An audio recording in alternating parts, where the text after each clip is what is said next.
Good to go? Yep. All right.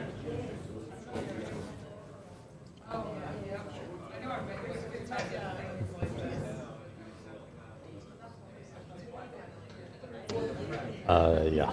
Yeah. I can project if I need to. I mean, it's not a big room.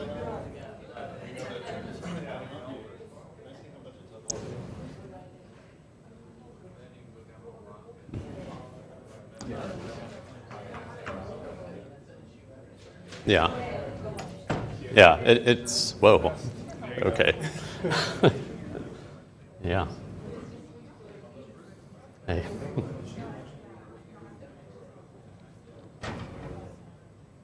All right. Good morning, everyone. Take a minute to get used to hearing my voice quite this loud. On behalf of the Global Forum on Urban and Regional Resilience, I'd like to welcome you to Arlington, Virginia, and to the kickoff meeting of the Global Forum Research Network on Post-Industrial Resilience. I'd also like to extend a long-distance welcome to those joining us via live stream video. Since we've got a fairly moderate-sized group here, I think it can help to have some introductions. So I'll start with myself. My name is Tom Skaczynski. A lot of you have communicated with me via email, and I met some of you during breakfast. I'm an assistant professor at Virginia Tech in the School of Public and International Affairs, and my background is in urban affairs and planning, and I also have a background in law. I'm also a faculty fellow at the Global Forum, and that's how a lot of this came together. So if we could go around, just share your name and where you're from, I think that would be great. We can start over here with Sally. Sally Weller, Stratton-Hemping University in Melbourne. I'm an economic geographer. C.L. Bohannon, assistant professor of landscape architecture, Virginia Tech. I'm Maggie Howell, associate professor of urban affairs and planning at Virginia Tech. I'm John Lawrence. I'm a postdoc at the Global Forum for Urban and Regional Resilience. Pete Rogers, I'm a senior lecturer in sociology for Macquarie University. Sebastian Kassenrath, research fellow at the University of Melbourne. Joe Schilling, I'm a senior researcher at the Urban Institute here in Washington, D.C. And in a previous life, I was part of the faculty at Urban Affairs and Planning here at Virginia Tech. My name is Diana Nielsen. I'm from Freischule Science Political Campus, associate professor, and specialized in mathematical economics.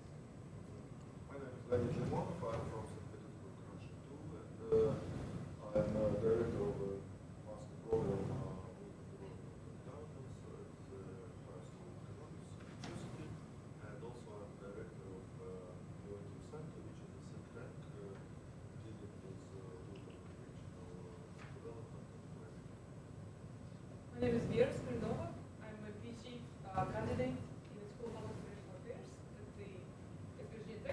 Are you students at the Global Forum?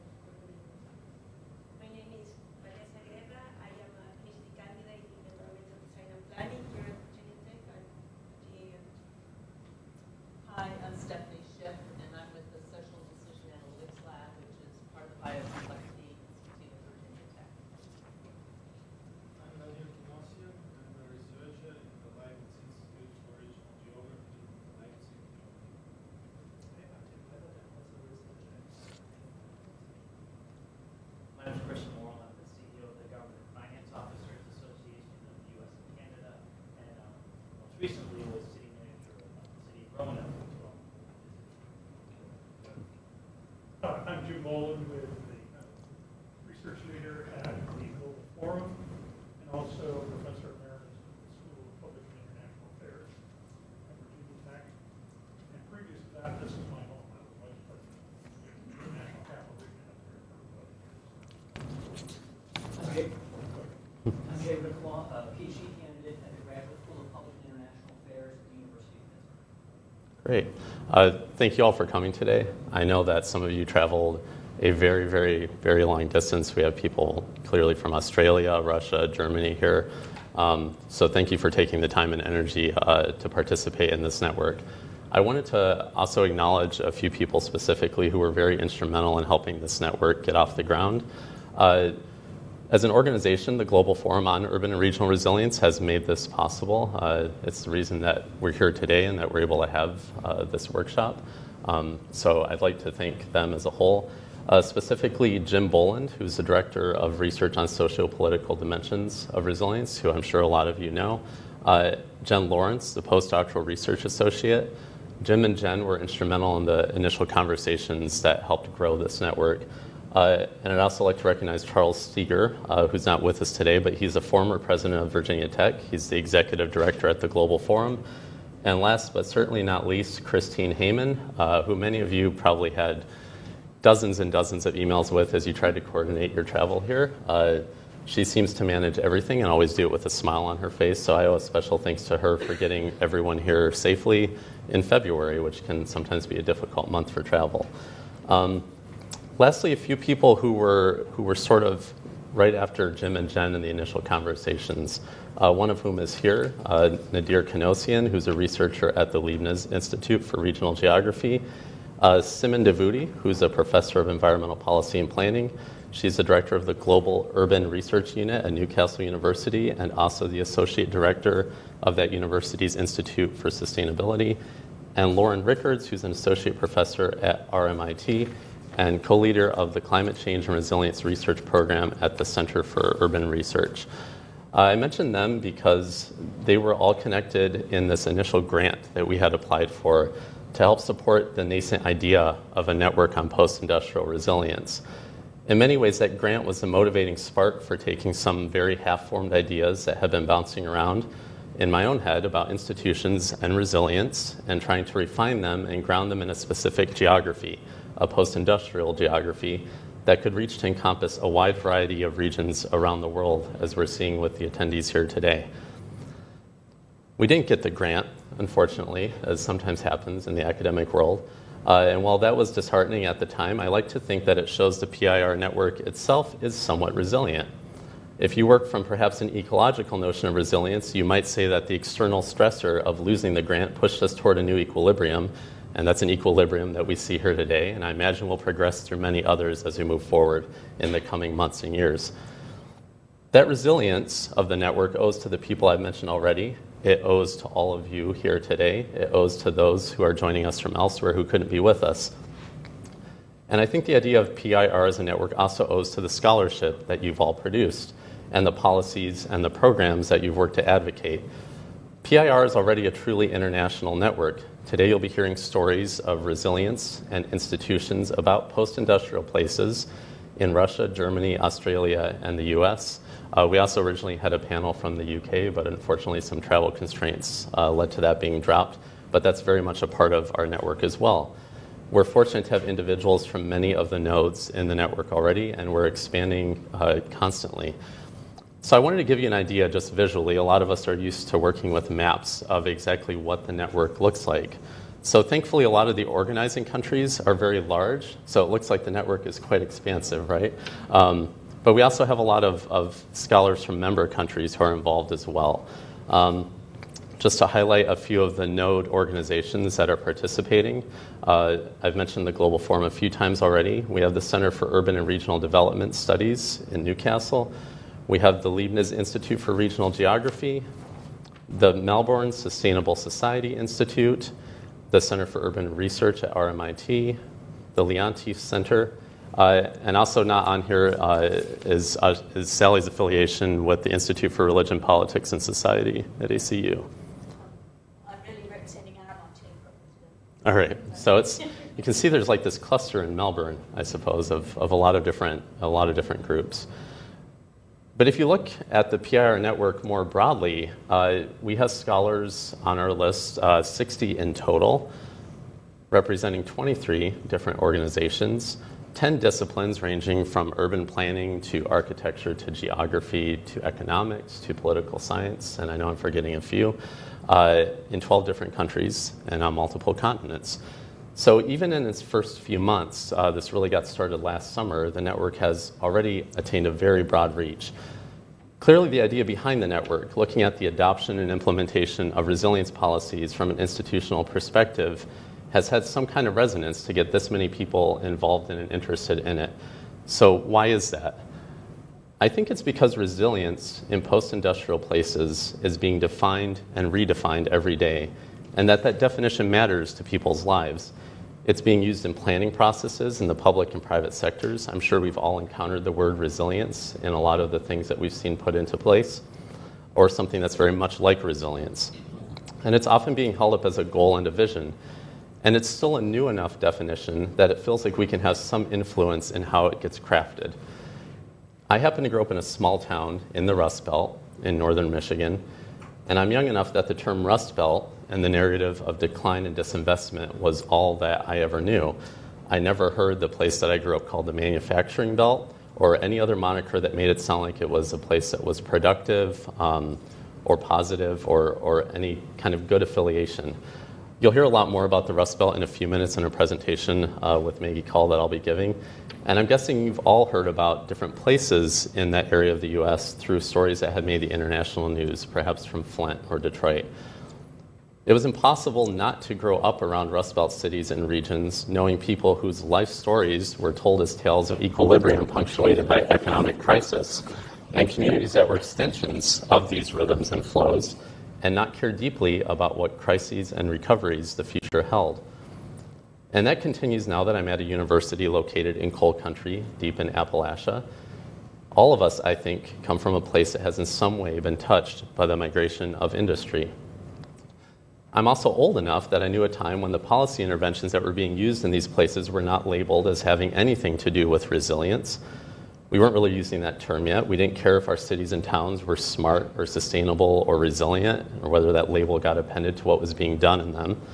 We just wanted the people there to have more than the choices of either staying and suffering or leaving to go somewhere else.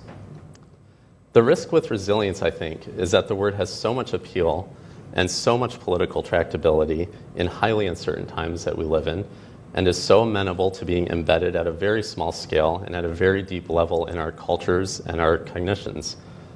No one wants to be vulnerable, no one wants to be rigid, and whatever else is the opposite of resilient these days. And so whatever is being sold under that brand of resilience is probably going to be embraced, at least in the short term, by communities and by households and individuals. So how it is defined and how we as researchers study that and hopefully even shape it matters a great deal. And I think it's always easier to work on things that are meaningful. So figuring out what that work ends up looking like is why we're here today and why we'll continue into tomorrow. It's why we've come together in what I hope is a spirit of collaboration and intellectual curiosity. And I have some of my own ideas of questions I'd like to see answered or projects I'd maybe like to see spearheaded as part of this PIR network in the coming months and years. But this is a network for a reason, and I think the exchange of ideas is important. And so I'd like to ensure that we all can work together on thinking about what does this network bring to the table. Because it's such a broad network, both in the disciplines and locations it reaches to, I'd like to offer some very loose conceptual boundaries that might help guide our thoughts and show how flexibly we can approach the work of the post-industrial network. One, we're looking at post-industrial geographies. So at base, that has to mean places that have suffered from a significant loss of industry. This could encompass everything from the isolated factory town to the sprawling megalopolitan manufacturing hub. It can reach across the urban, suburban, and rural divide. It doesn't demand that everyone be suffering the same problems in the same way. This is a large part of why we're having the panels this morning on day one, to see the similarities and the differences in how post-industrialism is being experienced. The word post-industrial then simply means that when we think about the systemic stressors, whether endogenous or exogenous, that put resilience to the test, that a primary stressor, and in many places probably the main stressor, is the economic shock of deindustrialization. Of course, we're also talking about resilience. I recognize that resilience is very much a contested concept and one that is appraised often quite negatively, and I'll return to that in just a moment. But if we look to the etymology of resilience, it might seem like quite a simple concept. It's about springing back. It'd be very easy to take that notion of it and consider it as a very static concept. And for some of you, that notion of resilience, one rooted in engineering, might be the one you bring to this network. Others are working on regional resilience from an ecological perspective, thinking of resilience as shifts among relatively stable equilibria, where one might be as likely to spring back as to spring forward. And still others might be using an evolutionary approach, with resilience being about the stability of not really having an equilibrium at all, and recognizing the dynamism and constancy of change.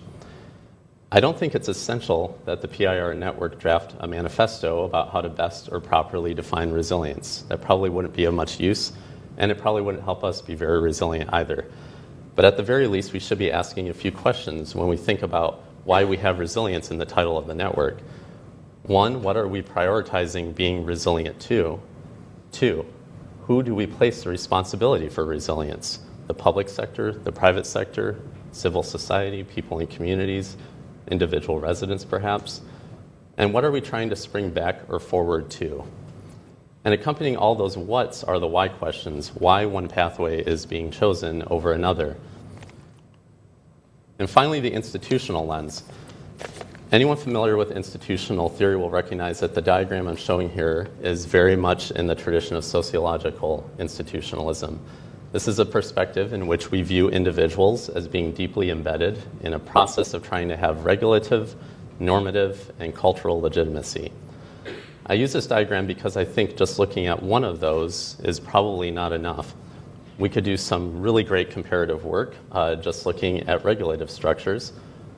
But I suspect that if our work extends to the way social norms function in the different locations we study and the way cultural worldviews go to work in shaping resilience, that the PIR network will actually come to mean quite a bit more than it could. Now, this doesn't mean that an institutional scholar who works from a rational choice institutionalist or a historical institutionalist or some other perspective will somehow be left out in the cold. It doesn't mean that we have to adopt just one theoretical perspective. But part of what day two will be about, the panel, especially the first one on that day, is about constructing the theoretical lens that will best move us forward, especially in the short term, as we think about what we might collaborate on. What the institutionalist perspective pushes us to do, and why I chose it, and this is something that I think we especially must not let go of, is to be critical of resilience.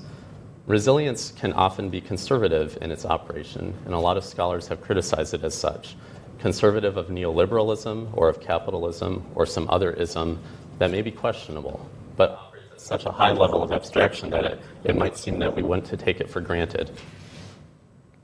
It's often easy to take every institution for granted as the things that will remain unchanged once resilience policy is put into place, the things that we want to protect in the process of springing back or springing forward. And by looking at resilience through this lens, and especially post-industrial resilience, I think we'll start to question some of those things that are taken for granted, and we'll start to interrogate the way that culture operates, or the way that the social norms we work under operate, or the way that the different rule structures that we exist in operate, and really start to pull those apart and see whether those are things that are being retained and whether they should be retained. So clearly it's the coming together of these ideas that matters most, of why we have this network. My own start was probably more in the institutional and post-industrial intersection. So I started somewhere over here in this diagram, and then slowly, and I hope with this network all the way, I will be moving towards the center of it with the scholarship that I work on. I imagine some of us started as post-industrial scholars, and maybe this is how we frame what we do. Perhaps some of us view ourselves as resilience scholars. And then finally, there might be those of us who are pure institutionalists, and we just like to apply that lens to everything. But the value of the network is bringing us all into the center somehow and pushing our research to engage all three of those spheres. So I'd like to leave off these remarks by talking a little bit about the agenda and what we hope to get out of this. I think with workshops of any kind, it can be easy to get together and have a lot of friendly conversations, and then we disperse to the many parts of the world that we're from, and maybe we have a few email exchanges, and then it's over. And so I want to ensure that that doesn't happen here. So the goals that I'm putting up here are very broad ones. All right. So for day one, it's about learning. You're going to be hearing stories from a lot of different places, as I've already mentioned, and I think those presentations and the questions and answers that follow will give us an idea of how we might use having research in all of these different settings to our best advantage. Day two is about strategic planning, thinking about the projects that we might take on in the near future and sort of the long-term objectives of what we might want to do in a post-industrial resilience network. And with that, I'd like to thank you for listening to these remarks this morning, and to thank you again for coming. I think I got the languages of everyone who's in attendance, so hopefully those copied over right, and I'm not saying something absolutely terrible to you up here. So again, welcome, and I look forward to the conversations.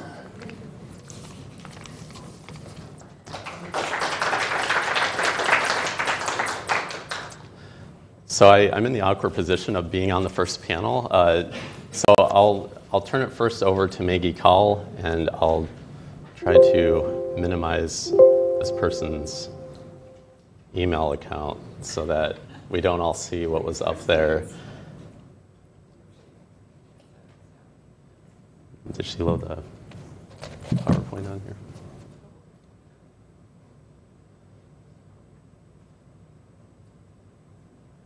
So we have Tim.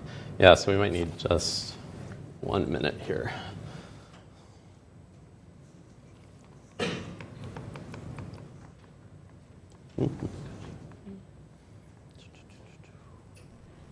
Yeah, I have it. I thought it was loaded on there.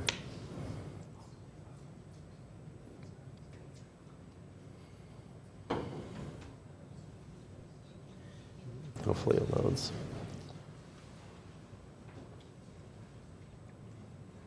Let me just open it up from Drive real quick.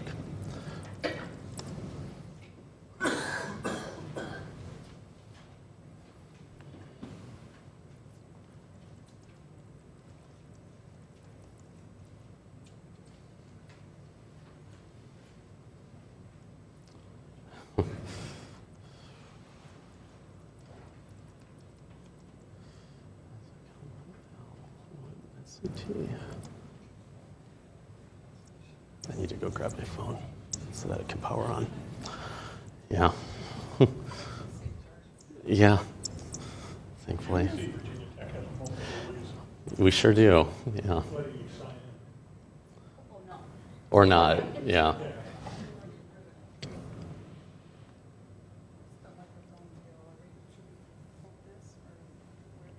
Yeah, I can give this to you.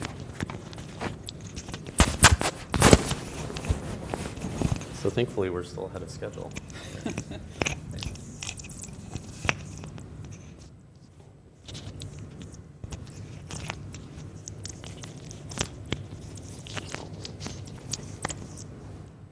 Doesn't work. Okay.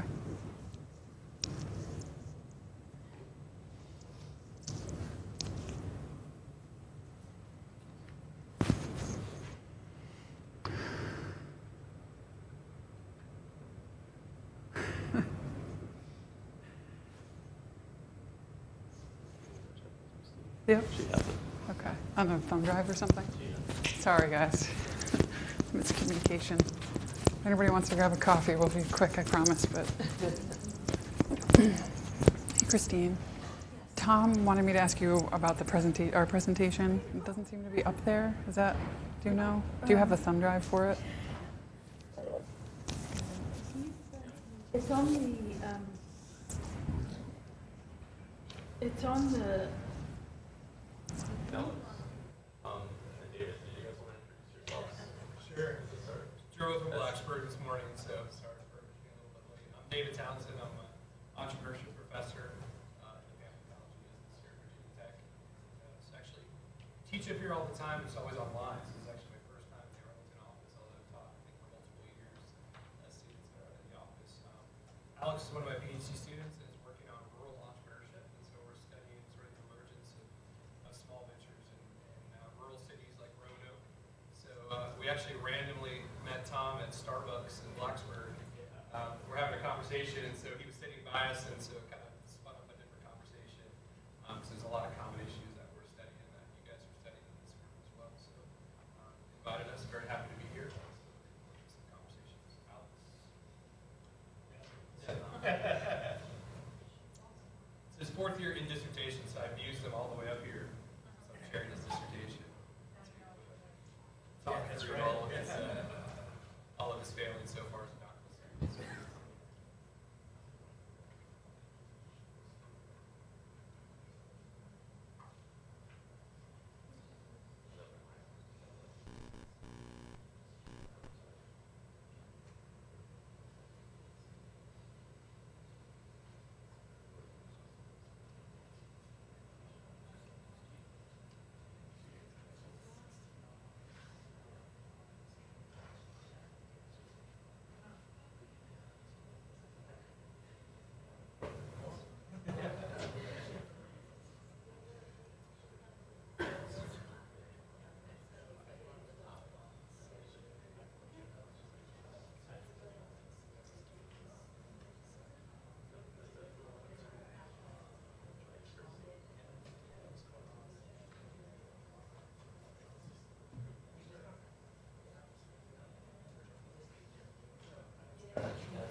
Okay, I think we're ready to get going. Is my mic working okay? Microphone's okay? Louder? Okay. Is it on, though? You can't really tell. Okay. All right, thank you for bearing with us. Hopefully technology is a bit smoother for the rest of the day. Okay. So Tom and I are going to kick things off this morning with an introduction to two post-industrial regions here in the U.S., Appalachia and the U.S. Rust Belt. And over the course of this presentation, you'll likely note that there are a host of similarities between these two places, which are kind of surprising. And I think some of you with intimate knowledge of either or of these places might be surprised to think about it that way.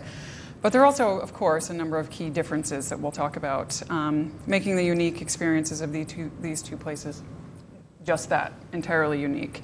But both have experienced their own version of industrial change, and we're going to walk through some of the specifics of that this morning. So we've divided our presentation into four main components. I'll walk us through the overview and introduction, as well as some key issues. And then I'll hand it over to Tom, who's going to talk about the institutions that he mentioned this morning and that sort of institutional context, as well as the resilience piece. So we're sort of layering on layers of complexity over the course of the talk. Sorry, I was meant to click through those. Okay, so for those of you who don't know, Appalachia is a cultural region in the eastern half of the U.S. It stretches from the southern tier of New York State all the way through to northern Mississippi, Alabama, and Georgia. As of 2010, it was home to approximately 25 million people, so substantial population there. And much of the growth that put Appalachia on the map occurred after railroads granted access to plentiful coal fields in central Appalachia, as well as virgin forests towards the sort of southern edges of the territory. And so this is a story of resource extraction. And that particular economic base has been particularly hard on this region. By the 1950s, exploitation in farming and mining practices, as well as mechanization, resulted in widespread unemployment, followed by outmigration that usually is associated with such forms of unemployment, and then lingering and persistent poverty for much of the region. That's not all of the region, but many parts of it, and it's oftentimes the story that you hear about this region. And for those of you who don't know the specifics of the U.S. Rust Belt, that's here shaded in sort of orangish, I guess rusty color. It's also a cultural and economic region here in the States. It transcends kind of the Midwestern, what we think of as a Midwest, as well as a Great Lakes region. It starts in western New York through much of Pennsylvania, northern West Virginia, all of Ohio, northern Indiana, northern Illinois, southeastern Wisconsin, and much of Michigan is technically or usually associated with the Rust Belt. It's been long known for its manufacturing base, especially automotive and steel. These days, the story is not so positive. For most of these places, we hear largely about deindustrialization, economic decline, that same population outmigration we saw in Appalachia, as well as urban decay. And much of the loss here started in the 70s and 80s when automation as well as deindustrialization really started to affect the region. And so some of the cities in the Rust Belt have suffered greatly in the wake of this restructuring, while others have stabilized. And I've spent a lot of time in my work looking at the differences between the places who have fared well in the sort of post-industrial economy and others who have struggled greatly and continue to struggle to this day. So given the challenges we've hinted at here, it seems fairly unsurprising that many of the U.S.'s most distressed cities and among the largest cities can be found in these two regions. So according to the Economic Innovation Group's Distressed Communities Index, and I'll talk about what's in that in just a second, all but 3 of the top 10 most distressed cities are either in Appalachia or the Rust Belt. So these are concentrated areas of particular challenges here in the U.S. A visualization of that distress through the Distressed Communities Index depicts that most of Appalachia and some of the Rust Belt counties as being among the most distressed in the entire country. So the DCI combines 7 complementary metrics into a broad-based assessment of community economic well-being in the U.S. So the red depicts the most distressed, as you can imagine, and the dark blue, the most prosperous. One thing that I think is alarmingly apparent is that the U.S. economy contains a diverse, fragmented landscape of economic well-being. Some communities are, of course, thriving, while many others are left behind. And there's a great disparity between those haves and the have-nots. If we zoom in a bit, one thing that's also apparent is the decline of the urban core in many of these Rust Belt cities. Detroit's Wayne County, in the sort of smaller circle here, is among the most distressed in the country, but the surrounding counties within the Detroit region are among the most prosperous anywhere in the country. So this is one of many cases within the Rust Belt, but it's indicative or representative of many others that you'll encounter there. Much of that hollowing out can be blamed on the loss of manufacturing jobs that I alluded to earlier. Shown here are the precipitous declines we've seen in the Rust Belt beginning in the 1970s here. And it's really truly astonishing to think about how this type and the scale of loss would affect these states, regions, counties, and local governments. In Appalachia, the distress is largely tied to the loss of coal mining jobs, a trend which began a long time ago but has caused severe devastation even in recent years. So West Virginia and Kentucky, the heart of Appalachia, have suffered particularly troublesome losses related to the loss of coal mining or the lack thereof of jobs in this sector. So given these challenges, it's not surprising to know that all of the states in these two regions have experienced net outmigration. I mean, they're among the most pink and red in this visual depiction of outmigration or net migration between the states. So in this case, I think we're just sort of highlighting the extent to which people are moving from these areas by and large, at least at the sort of net migration at the state level. And where they tend to move is further south and southeast, as well as mostly out west. So we're seeing movement of people generally away from these two regions. At the county level, depicted here, the population losses in Appalachia are absolutely staggering. While a few of the counties are growing, of course, especially the ones towards the sort of more towards the East Coast and along the southeast portions of the region, many of the counties continue to experience tremendous population loss. The 2020 census, we're thinking, will likely reveal similar kinds of ongoing challenges. So, given the sorry, I'm skipping ahead one bit. The population disparities aren't the only ones we're observing in these regions. As I mentioned before, some of these Rust Belt counties are faring well. So here we see a table that includes Rust Belt counties in which the per capita income exceeds the state average. And I think what's really interesting to note is that so many of these above average counties are either suburban jurisdictions or they're otherwise university hubs of some sort. So few, if any, of the above average counties are actually in the urban core. So there's a real split between the urban areas in the Rust Belt and the suburban or university hubs.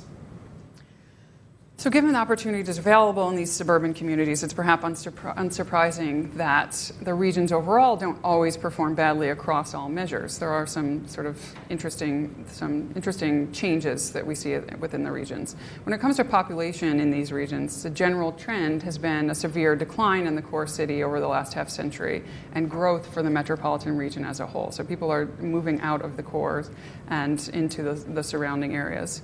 Some of these regions have even seen substantial growth at the regional scale, driven largely by growth outside of that urban core. So it's a lot more nuanced than sort of out-migration writ large. So if I were to summarize the general trends taking place in these two areas, I would say that in Appalachia, the trend has been deindustrialization of smaller cities and towns that were developed originally for the purposes of resource extraction or grew as a result of the resource extraction industries. What's left behind in these places is staggering levels of rural distress across a wide swath of the Appalachia region. Whereas in the Rust Belt, we observed the deindustrialization of larger core cities that originally developed related to kind of manufacturing prowess. What's left behind in these cases are regions with widespread disparities, persistent challenges, especially if you look at the sort of core cities versus the surrounding metropolitan areas. In many cases, it's a very distinct divide. So what happened in the aftermath of these industry losses? We've mentioned a few, but we'll highlight here, and then Tom's going to talk about in more detail, a few of the common after effects observed in both Appalachia and the Rust Belt. Sorry. I think we're missing something on that slide. Okay. We lost our vacancy word. Okay. All right. So they look a little different, obviously, these two regions, but issues with vacancy and blight can be observed in both places. Issues with both residential vacancy and industrial vacancy are at issue in both Appalachia and the Rust Belt. Factories in the Rust Belt are really what we're talking about when we talk about abandonment. Mines, coal fields, removed mountaintops, and deforested lands are more of the issue in Appalachia. But vacant and abandoned residential properties left behind when people follow jobs to the suburbs or elsewhere in the country can be found across both regions. So there are some similarities in terms of the vacancy issues, but some differences as well.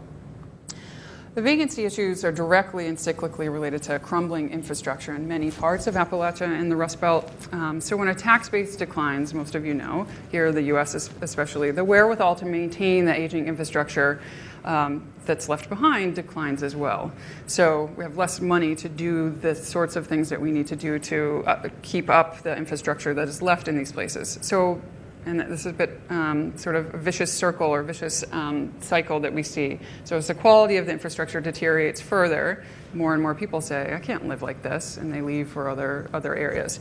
And therefore, their tax dollars go with them. And so we're left with a just sort of very much a race to the bottom.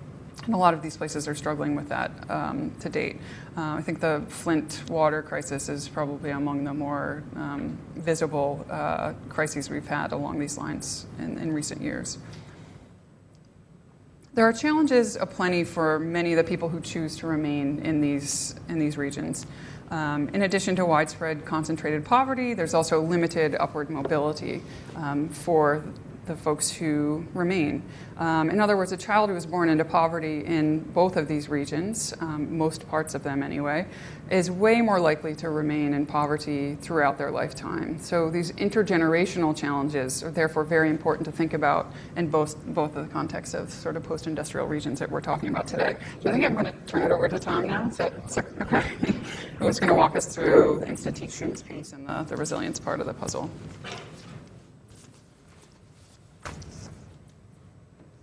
Do you want this? I wonder if we can get another I just one. project. I think you can all hear me. All right. Can we do it? Oh, it's going to come with it. All right. I'll get you started on that. All right, so Maggie's given you a nice overview of some of what's going on in these two regions. In the last two sections of the presentation, where I talk about institutions and resilience in these settings, my goal is to try to keep it at a level of abstraction that would allow those in other settings to sort of see connections for how they might rub what's happening in these Appalachian and Rust Belt settings against what's happening in their locations. So I just want to emphasize, and I think Maggie did a good job of doing this already, that there might be some heterogeneity that gets lost in how I'm discussing this. So for those of you who are from a U.S. setting and who have worked in the Rust Belt and in Appalachia, just bear with me if it seems like a few of the details get glossed over just a little. So I wanted to start with institutions. So when I say institutions, I'm thinking, what is it about the institutional setting? If we remember this rules, norms, and cultures, the three spheres, what might we find among these that influences how resilience might be constructed in these different locations? And I apologize for the weirdness with the font. So the first one is not fragmentatio. I'm not going like Italian maybe here, but it's fragmentation. And so this might be familiar in some of the settings you're from. The U.S. has over 39,000 general purpose local governments. And you might imagine that that's what's being shown on this map here. These are actually just the counties, all right? So if you were to zoom in on individual states, you would actually see quite a bit more fragmentation. And this fragmentation varies among the states. So in Michigan, the state that I'm from, we have almost 2,000 general purpose local governments. And in other states, you might have only about 200 or so. And there's a lot of variation in how states construct what that fragmentation looks like. But if you look across the Rust Belt and across much of Appalachia, one thing that you can say pretty consistently is that there's a lot of local government, all right? And so when we think about the locus of policy decisions and how things happen, a lot of it gets expressed at a very small scale. Some of the communities in Michigan, for example, might have only 200 people and cover about 4 square miles. So these can be very small. Now, fragmentation, what couples with it and what sort of brings it to life is the autonomy that's been granted to these local governments. So we're talking, when we speak of general purpose local governments, about places that have, for example, land use authority, or they have a lot of control over economic development, or the revenues that they can use to pay for the different responsibilities that they've been given. And they've been given a lot of responsibilities. So the second thing I wanted to highlight is this notion of devolution, going from the nation to the state to the local level. I think a lot of us will find this idea resonant. We know that it happened in various countries around the world at different points in time. That local governments not only have a lot of responsibilities, but have often been put in a position of not maybe having a lot of resources to deliver, whether that's infrastructure or whether that's social services or what have you. So this is clearly a very stylized diagram, but I think it reflects this broader notion of kind of how federalist structures evolved, right? Of going from the nation, maybe more of a centralized approach, down to devolution and decentralization. Also, extensive public-private linkages. So I had a number of statistics that I was going to throw at you about just the massive size of the nonprofit sector or the for-profit sector. For example, the size of university endowments is about $400 billion. their annual spending is about $350 billion. Nonprofit hospitals, about $500 billion.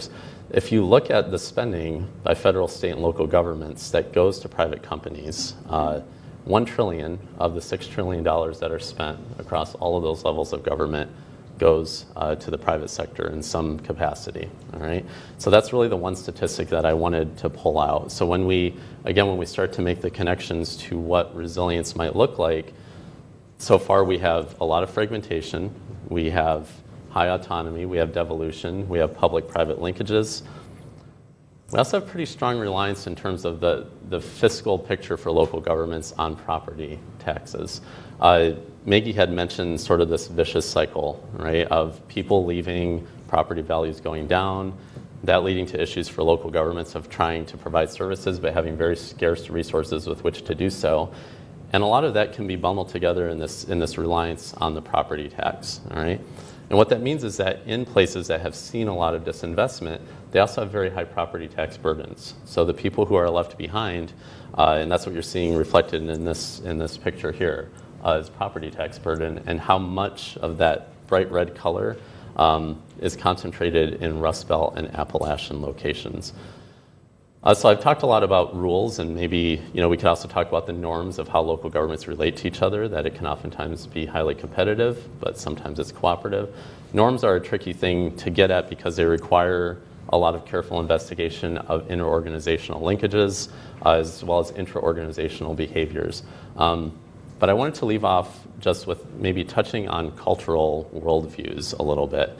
The political ideology that pervades in the Rust Belt and in Appalachia, at least as of the last election, is highly conservative, or it's varying shades of what we call conservative in the U.S. So this is a picture of counties that were flipped by Donald Trump, where he got significantly higher margins than Mitt Romney did. So you can see in some of these, Trump was able to outperform Romney by 30 points or more, which is quite extensive. And if you look at this picture, Appalachia for Trump, counties won by Trump, counties Trump did not win. There are not many counties that Trump did not win.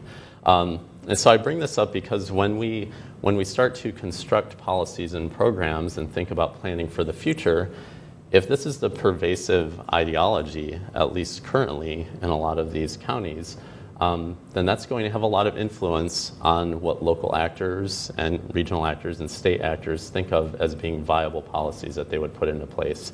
That there might be something that has to be in those policies that has to resonate with a very specific ideology.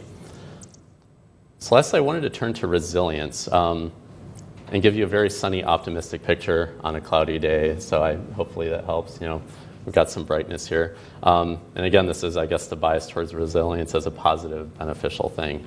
To start to think of what resilience looked like in these places, my first instinct was to go to plans and other documents that express planning and policy, as well as to news stories that talked about resilience. I think the way that we construct rhetoric around that term and the way we refer to it can actually matter quite a lot in how it gets put into implementation.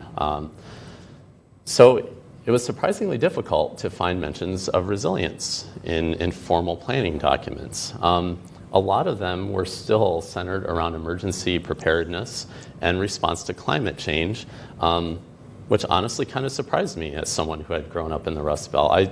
I sort of thought of the climate change preparedness and responsiveness as a coastal community thing. It turns out in the Midwest and in parts of Appalachia, because of harsh winters and also harsh summers, that we care about broader climate changes too. What I thought would be focused on in resilience was the economic piece, right? The deindustrialization issue and how that would be responded to.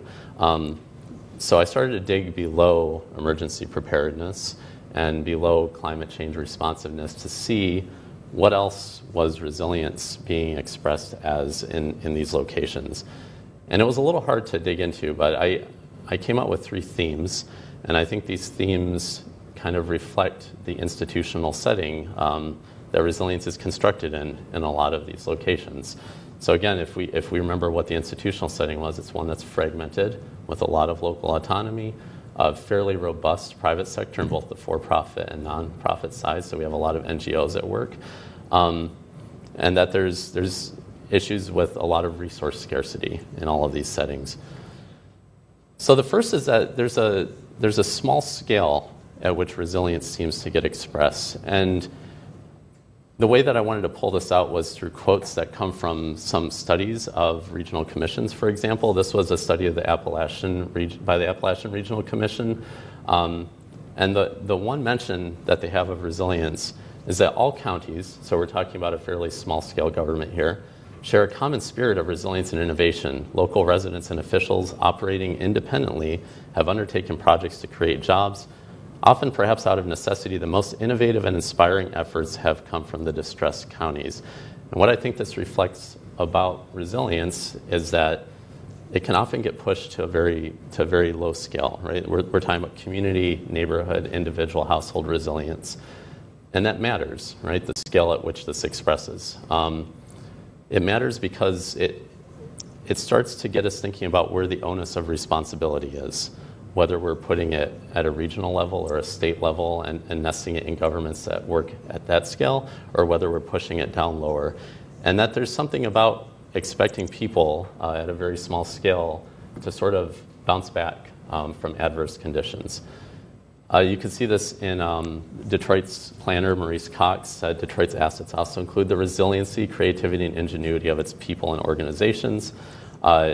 In a planner who works with the Youngstown State University and the city of Youngstown, that its people are resilient, and that resilience is what will bring more people back home to tell the greatest comeback story for a city of our size and suffering. So when you see resilience expressed in this way, there's a lot of pride that gets wrapped up in that, right? Like, this is a very positive trait for people to have. And it means that when you have policies that are designed to be about resilience, that it's relatively easy to push them to a community or a neighborhood or to individuals or to households and get them to embrace that, even if it means that it might be about the government also stepping back and leaving more responsibility with them. The second theme was targeting, and this is kind of closely coupled with the first, but if you imagine this condition of fragmentation and resource scarcity, again, this is just one example from Appalachia of the Appalachian Regional Commission and where they target their investments, that we have to put these somewhere because we ostensibly can't put them everywhere. So how do we target things and how do we choose what gets targeted? Matters a lot. The people whose neighborhoods or counties get prioritized in this, when we talk about right sizing or prioritization or any of the other number of words that mean that some people are going to get things and some people might get a lot less, that also matters for resilience and how it's constructed, because that's not necessarily a given that things have to be that way. You could see this also in the strategic renewal approach in Detroit, where a lot of data was gathered and we were able in Detroit to look at which neighborhoods should be targeted for investment and which ones shouldn't. So the approach there was to take neighborhoods that had actually already been quite resilient and had proven themselves to be. They had maintained population, they had maintained property value and economic vitality, and to push resources more into those. Maybe another option would have been to push it into the most distressed places, but this was a decision that was made, and you saw this made throughout a lot of the Rust Belt cities. And the third theme is the role of the private sector.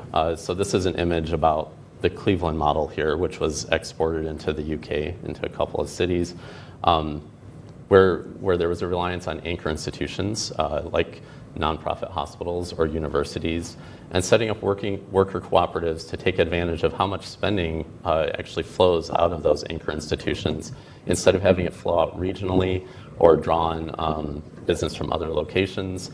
The goal was to keep things within the community, and so that's been a model that was somewhat resonant with a few locations. You can see again an image from Detroit. You can't quite make out the text, I think, on the left, but this shows the overlap of different governmental investments along with nonprofit investments. So you can see that the geography of advantage that flows when we think about resilience and what we're springing back or forward to. A lot of it is about the intersection of public and private spending. All right, so I'll leave it there.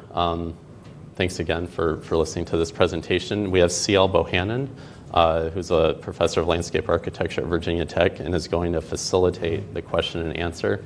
So I'll turn it over to UCL. Yeah.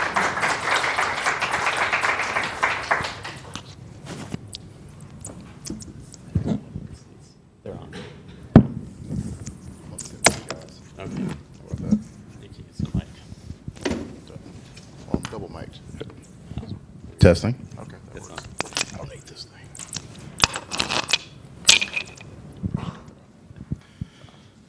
Thanks, Tom and Maggie, for your presentation.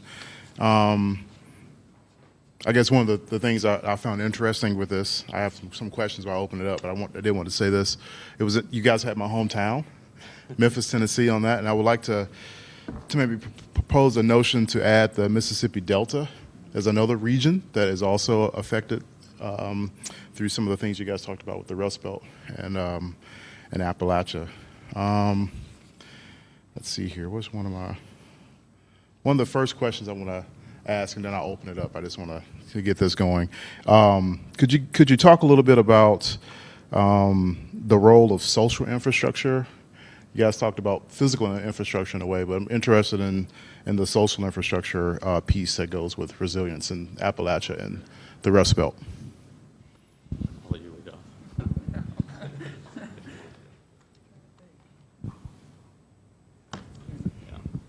It's obviously not. Is this on? Yeah, you cannot tell at all when you come up here. You'll notice you just have no sense. I'd say that's not an area that I spend a lot of time thinking about. So hence the hesitancy to answer here. I think it's obviously dually important, right? I mean, especially when we talk about the compounded and series of overlaying challenges that we see in so many of these places, right? You're just hit with one blow after blow, and to think about like some of the positive and most sort of optimistic ideas coming out from some of these places is probably related to social networks and the various different sort of institutions that drive that relationship between people and place and their communities and their neighborhoods. I think it's probably a very important piece. We haven't talked about it today, but I foresee that being another layer that's immensely important, perhaps maybe even more important in the day-to-day lives of the people who call these places home, right? And certainly something we should think about as a point of comparison, but also a point of intervention. This might be where the most progressive strategies might actually take root and help facilitate more resilient outcomes. Yeah. So the one thing I would add to that is just seeing notions of social cohesion and networks and resilience come through in a lot of the sustainability and resilient planning that was going on in these locations. Even in the emergency context, for example, that the best way to be prepared for an emergency is to have your own route of escape and have a community center at which everyone could organize. And so there's, I think there's an importance to seeing across the different contexts today, like how much emphasis is put on responsibility being bound up in those social networks and in the connections that families have among each other. My one concern is that a lot of the neighborhoods in Rust Belt and Appalachian locations, that's the very thing that deindustrialization kind of broke up, was a lot of the social fabric. You had family networks moving apart from each other, or someone in the household would be uprooted. And so I wonder if it's maybe a little disingenuous to say, all right, you have these communities that were completely rolled over by this process of deindustrialization, and you maybe have a public sector that even aided and abetted that sometimes, and now you're being asked to also have responsibility for somehow being resilient in the face of climate change, or in the face of whatever stressor comes along. And so I guess thinking about like the extent to which we put that onus on networks and on people and on households, how much are we actually backing that up? Whether that's with the nonprofit sector or with the public sector or what have you? Like, how much are we putting programs in place that actually help facilitate that kind of cohesion instead of just expecting it to organically arise and then praising where it happens, but not being sure even really why people had the resources there to make it happen. So I think it's important to kind of interrogate the extent to which we do rely on that. I guess I asked that question because you talked about targeting investments. Yeah. So for me, I work in my own personal work from the community level up. So how do you actually perpetuate or provide access where those narratives can be part of the process for targeting or these other programs? Yeah, I guess I'll turn it over to Maggie after this. But the one thing that was really nice to see, at least in a lot of the plans that I looked at, was a strong emphasis on participation. So, on the first page of a plan, it would say we had 84 community engagement opportunities. So we had focus groups, we had visioning groups, we had charrettes, we did any number of processes to help actually reach out. Maybe it was through surveys or what have you. And here's where you're seeing probably a little bit of my urban planning background come through, that there's a value in kind of inclusive processes.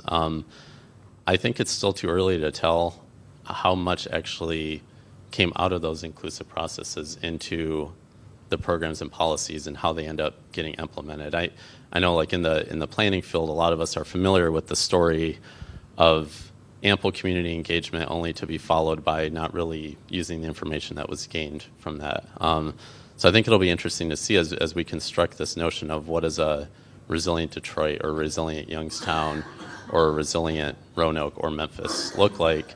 How much does the actual character of that community translate through, and really ensure that targeting looks unique for the neighborhood that it's going into, that it actually suits the conditions there. Just an opportunity to make a more optimistic point than probably the slides I presented.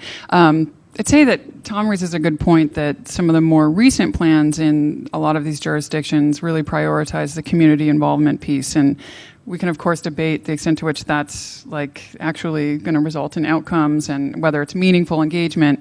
But I would say that my work, I did a lot of historical work, in particular in the Rust Belt, looking at planning and planning processes, primarily related to economic development. But in the 70s and 80s, the conversations that they were having and the plans that they were devising very rarely involved much in the way of community involvement. I mean, it was shocking how many older white males were typically at the table for those conversations, and that was it. I mean, it was the decision-making bodies were largely comprised of just the heads of corporations, scattering of local officials, who generally looked all the same and generally didn't have a really good sense of what was happening in a lot of the communities that were most affected by the decisions they were making.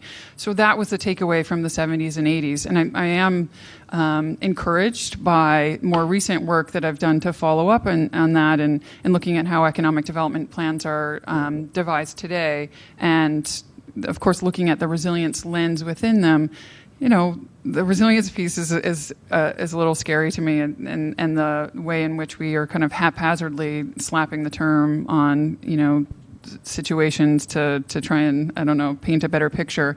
But the involvement piece is improved. So if I can provide a bit of optimism, it would be along those lines, that we might be doing a tad bit better. There's still so much more we can do, but things are maybe improving in that regard.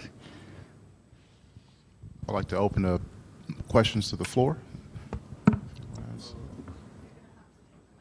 Yeah, don't have to keep the mic out. Yeah, I could be. Yeah, the DJ. Yeah. Start over here. Hey, I have two questions. I'll ask one now, and I guess if there's time later, you can come back. Tom, the question is for you, and it could be a misunderstanding that I had about what you said, but you made it sound like it was difficult to find or to dig through the resilience stuff, that you kept coming to this sort of the climate change versus this economic narrative, I think. If I've misunderstood, please correct me. I'm wondering, why you think that is, because I think from the outside, we think a lot that, people should be talking about resilience, and I wonder if it's a semantic thing, whether, people are using different words or framing this as a totally different argument. Yeah, that's a really good point, Jen. I will say that I think part of this is due to sort of the traction that sustainability maybe still has. That there's, I don't think it's a direct shift that you supplant sustainability with resilience, but there certainly is a relationship between the two. Resilience might be more about like recognizing that there's a place we want to move towards or that we want to move back.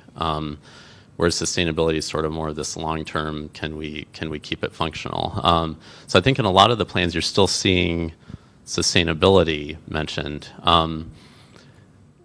I didn't highlight those as much just because I feel like the way they were talking about it wasn't really resonant with how resilience gets discussed. I was also looking for like where do things that seem like resilience show up even if the word isn't being used. So it's not as if economic issues weren't being talked about at all. So certainly like there was a concern with deindustrialization. How do we reconfigure what we're doing? I think like the Youngstown 2010 plan, which was the first one to really have targeted shrinkage as sort of its core piece.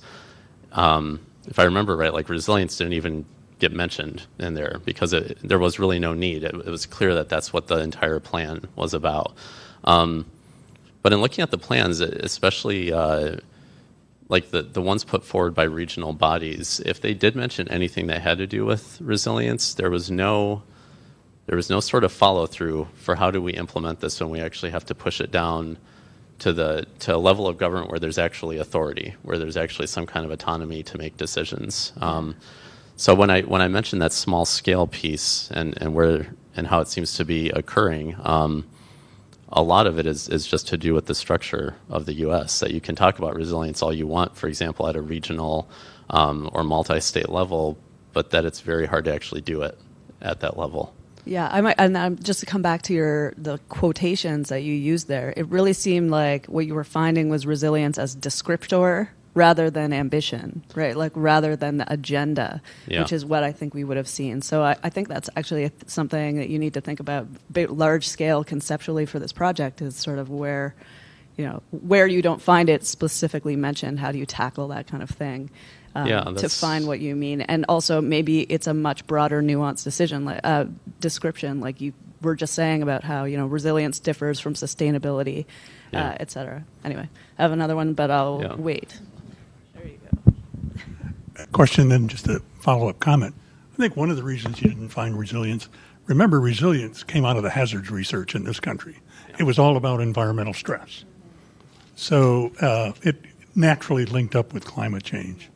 So I think it's, if you look at the kind of genealogy of the word, it was just almost captured by the hazardous research folks in this country. And so it became associated with that, and that may explain some of that. The other question was on institutions.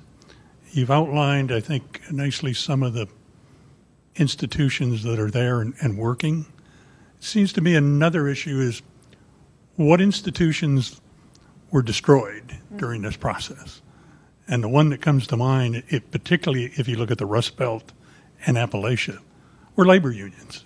There was a systematic gutting of labor unions in both of those regions by industry, purposely kind of negating their role. And labor unions provided a major kind of social support system for a lot of the people in those regions.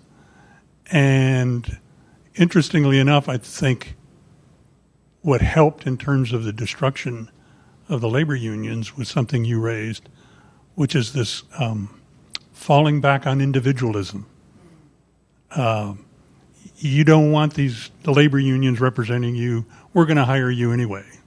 If you look at the way that Massey Cole went after the unions, it was basically that, playing on the local culture's faith in institutions, faith in individualism. So it'd be interesting to widen the lens on institutions to think about not just simply those that are there now, but those that were destroyed in the process of this deindustrialization. Any other questions? Hands? Oh, Tom. Yeah. I was like, yeah. oh, bad. No, it was. I mean, I think those are really good points. And while I was sort of sitting here and listening to the slides, I was thinking both labor unions, as well as the one piece that we didn't have up there, and I think we maybe did it originally, but it was race and class segregation. That has a very specific manifestation in the U.S. I did like that you brought out that piece about individualism, because I think it shows how the cultural piece that's up there that maybe doesn't always get prioritized in institutional studies can actually have a lot of heft when we think about like how we conceptualize the projects we want to do going forward. That there's something very resonant about individualism in the U.S. and whether that is a thing that allows you to have a lever that can destroy labor unions, or whether that's how we think about private property in the U.S.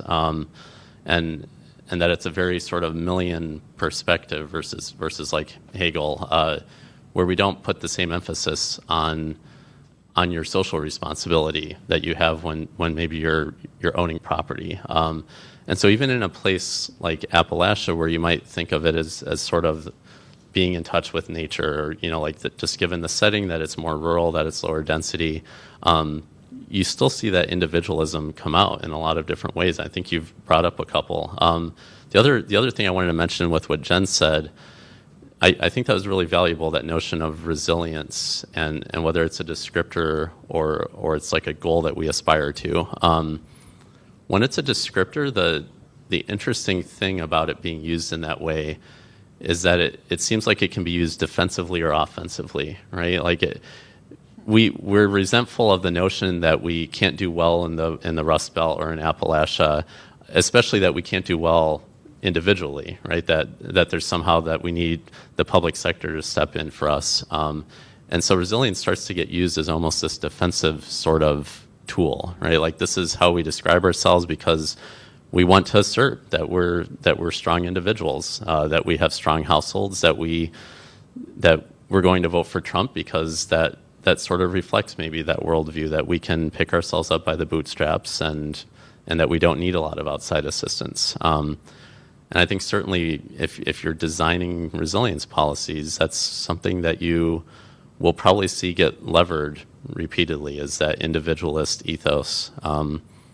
And then the last piece that you mentioned, Jim, like the not seeing it come through in a lot of the plans. I think what surprised me is that in a lot of these states, there's fairly regular updates to plans. This is just like by virtue of state law that this is something where you would see it get updated a lot, that we've now got the Rockefeller 100 resilient cities, that we've got a lot of these very high-profile efforts to bring resilience to the table, and that I think it would lead you to imagine that would infiltrate planning very quickly, the planning profession especially, because it's already made its way into the academic scholarship on planning quite a lot.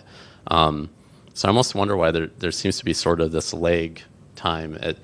Maybe it's that's the same way that smart shrinkage wasn't really a thing that we knew how to do at all, and that everything was oriented around growth. So maybe resilience has sort of the same hurdle to cross of what does that toolkit even look like beyond just stating in a vision somewhere that we want to be resilient.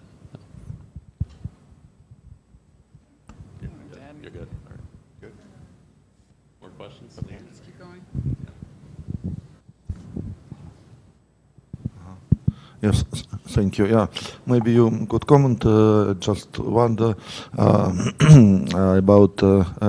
I know that there was a federal program to support Appalachian areas redevelopment, which was started in 1980s or 1970s, and lasted long time, and was considered as a best practice, and was repeated in many countries. So what was the impact of this program on local development, and why this program is not now at place, and why after this program positive results are visible only in very few places. And second question related with previous ones, not only about organizations preventing resilience, but also your evaluation of political situation, because for me it's clear that in some cases when you have decline in areas, you have sort of spiral decline in movement when poor and unemployed people vote for populist politicians which implement wrong policies. Because of wrong policies, the situation getting even worse.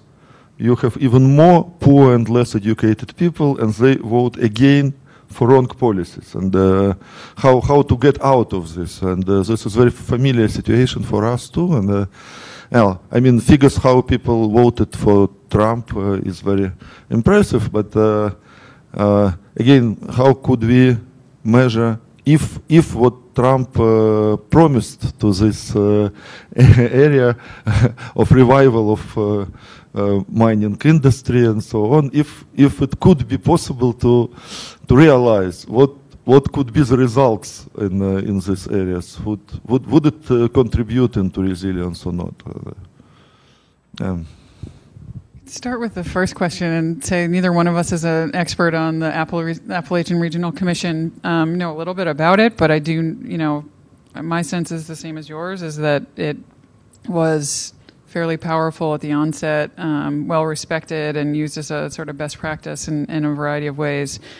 My sense, and this is just sort of taking a guess, is it's been probably underfunded and throughout time. I mean, that's a classic issue that we have here. We get really excited about ideas and then they die off, but yet institutions remain. I mean, they still do some work and help support some of these communities. But as you can tell, if their indicators of success are anything similar to the ones that we presented here today, that things maybe, you're right, are not working so well. So I don't have a lot to say about their work, except that I recently applied for a grant and didn't get it, but from them. But so they still fund scholarship, and we actually went after a small little grant that they're doing related to resilience. So so they are attuned to this concept, and somebody's doing great research for them. It's not me, but they do have a sense of the same kinds of questions that we're asking here today, and it may be wise for us to think about ways to interact with the work that they're doing if we continue to think of this region as a area we'd like to bring into this research network and study. Yeah, I mean the only. I guess you can also think more broadly just about the process of the shift down to having sort of that regional intermediary level of government in the U.S., and whether it's regional economic development organizations or metropolitan planning organizations. That, I mean, the hope is that there will be coordination across a lot of fragmented boundaries, a lot of interorganizational linkages within them, but they don't really have a strong resource base to draw from. I mean, that's it. I think it's always difficult to realize your vision, except for maybe in the transportation area, that would be the only, like the one policy domain where that might be an exception. For your second part of the question, that's a really good one about how we actually get out of this, and wouldn't it be remarkable if everything that was promised on a campaign trail for a region actually came to fruition? That's probably why I'm not running for president, or maybe I should, because I could say it will happen, but I'm not sure how it would. So this reminds me of sort of a question that I get on airplanes a lot, which is if I tell people I'm from near Detroit at all, they say, "Well, how are you going to save Detroit?" And I'm like, "Well, how long is the flight?" So I don't know if the lever that you prioritize is education. Or if it's infrastructure. I mean, that certainly seems to be where some of the conversation has gone, is let's pump just tons of money into infrastructure, and that'll give us construction jobs, and then somehow that will all just create this virtuous cycle of economic growth. I don't know if there's any one lever that is sort of the magic fix. I mean, I can't imagine that there is, just because things are too complex to make that kind of assertion. But I think one of the tricks of sort of working in a network like this is trying to speak at a very broad level about what might work and what the problems are. But then once it actually comes time to do the scholarship, digging down to find the case studies where maybe these will be what illuminates whether a certain policy is going to actually function really well. So thinking about like which lever do you pull in very specific settings. And I think it's hard to make any generalizations about what that would look like. Joe's the king of cases. Yes, every place that you put on that map, I think I've been there at least once, right? So my question, and then I've got a few comments, but let me throw out the question for you guys to ponder, is more about whether in some of the research that you've done, you've looked at the role of, it's really philanthropy, but I would also say the role of intermediaries, and that certainly is part of Detroit's comeback. So there are parts of Detroit that are thriving, and that would not have happened without a $150 million investment from the Kresge Foundation. So part of the legacy of the Rust Belt is that Ford Foundation, Kresge, a lot of these Mott foundations, these were the foundations created from the industrial, peak of the United States, but also the work that they've done to rebuild the civic infrastructure. So just kind of thinking about that connection, and then kind of the comment, I'll focus on just one of the cities where I've done a lot of work, and that's Youngstown. So thinking about, again, Tom, the way you've outlined the fragmentation in government, which is, I think you're spot on that is a huge issue that makes it difficult to recover. But then in smaller cities, the capacity of the local government itself, and Youngstown is a good example, there just has not been the lack of capacity or leadership. So even in the 2010 plan, which was great in terms of engagement, and they had this vision, they've really spent the last 10 years having no capacity to implement it, the city government. Now, what has then sort of organically grown is foundations then created, in this case, a citywide intermediary, Youngstown Neighborhood Development Corporation, YNDC, that has picked certain neighborhoods because there's either some engaged community members, or there's somewhat of a stable housing market, there's enough synergy, and so that intermediary really has, in some cases has taken on functional roles for the local government. They do neighborhood plans via contract. They organize, a green team that goes out and removes the debris and does urban gardening. They're incubating sort of small, food industries and things like that. So you see some of that happening where the resilience is not reflected in the plans or the city. It's more on this neighborhood scale, kind of spawned by foundation money and a few really capable intermediaries. So I think that's kind of an interesting dimension to think about, is either in your current work or as this network goes forward.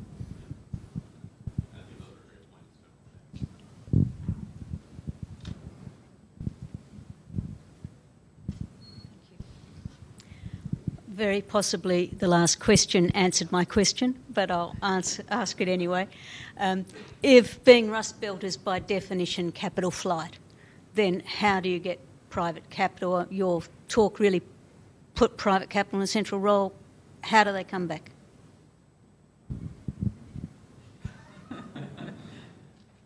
This almost reminds me of Leonid's. Yeah, I wish we knew. I wish we knew. Joe? Yeah. Sorry, yeah. Sorry.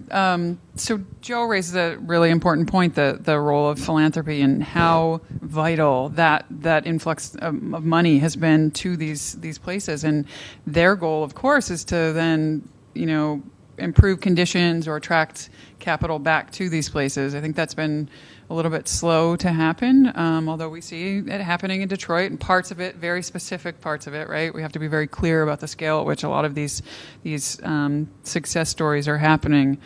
I don't know. It's what I see a lot of the places trying to do is to reimagine themselves as the be-all, end-all for eds and meds, and to sort of try and attract that as the focus, or to become an economy that is based on education and kind of medical services.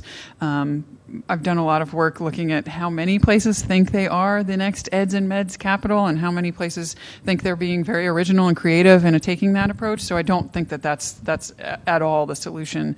I think a few places will do that well. I think a lot of places will try and will fail.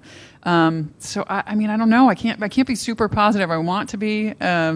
But they're few and far between when we talk about success stories in terms of bringing capital back to these areas. I think more realistically would be the idea that they might not come back. So what do we do now? What we're definitely not going to have a new, Ford or GM come to town, but what can we do with sort of smaller scale institutions or corporations, or how can we cultivate that from within? How can we support entrepreneurs? How do we, do community gardening here, or economic gardening here? That's the kinds of things that I think we're talking about in a lot of these places, rather than the large-scale attraction strategies that we've talked about in the past. And God, I hope that they don't, because here in this country, we spend a ton of money luring corporations to places that they otherwise maybe would go, but probably not. And we tend to dangle unbelievable amounts of money in front of these corporations, trying to get them to come to a place like so many of the communities we've talked about. And we don't do a whole lot to make sure that they do what they said they would do in exchange for the money that we're giving to them. So that clearly to me is not the solution, but it's something that a lot of these places are that's the game they're playing. And to me, that's, a tragedy. We want to sneak one more question in. Yeah, go ahead. Yeah, I was just going to add one more thing, and this kind of builds on what Maggie said and Joe said, and also kind of one of the things that was highlighted in the presentation. So I think, if we imagine a world of global capital flows and that the Rust Belt and Appalachia are going to somehow grab onto those and drag them back, I think that would be a dangerous sort of path to go down, as Maggie has said. Some of the models that try to bring back into a city or recapture within it what is getting spent. So like the Cleveland model that I mentioned, I think there is a lot of opportunity that's bound up in that approach that we just maybe haven't thought about. And you do see this getting done in places like Flint or Detroit, for example. Obviously, like the Michigan context is the one that resonates the most with me. The one thing that's been kind of disheartening and that I think gets overlooked a lot is that pattern of seeing central decline surrounded by relative prosperity in the suburbs, and that there's really been a complete lack of questioning of that as a basic metropolitan governance model of that this is how we do things. And it's not as if that it's an impossibility in a legal sense of trying to get governments to work more with each other, whether you do that through incentives or whether you do that through enforced consolidation or what have you. But the fragmentation, like the boundary problem, it's frustrating because you don't ever see this discussion of resilience being something about how to get the suburbs to play a role in the region and bringing back investment into the city. That seems to so often be just dismissed right at the outset as if it's something that can't ever be done. So. Thanks, Tom and Maggie, for your presentation. Can everybody hear me? So I saw a lot of sort of inherent legacy issues brought up in the talk. So, you know, one of the maps showed a lot of red in the South. So I'm curious about how some of the implicit, ongoing, always already existing issues around poverty, around sacrifice zones, around the people and landscapes that we are willing to just say, we're going to sacrifice that, and we're going to sacrifice them. How does that map on to what we're seeing now? And also just invite you to comment on whether resilience is a desirable thing for those geographies, because if they were already sacrificed or already exploited, is that a desirable thing to return to? So I just want to invite you to comment on those things a bit. I'll react to the second part first, and I'll probably forget the first by the time I get through talking about the second. But on the second question about whether resilience is desirable in these places, I spent a lot of time thinking and writing about this issue because I feel very strongly about what you're sort of hinting at is that, you know, like, what are we bouncing back to in these places? What are we trying to recreate?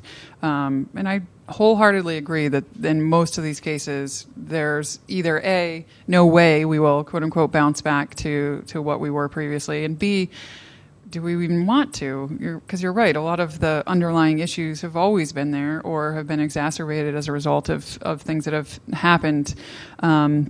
But to me, I fall very much in the sort of adaptive resilience camp in that regard, meaning, you know, I think resilience is about adaptation. It's about, you know, improving upon situations rather than trying to just kind of go back to what we were or to, you know, reach some sort of critical threshold that we have determined is what resilience is.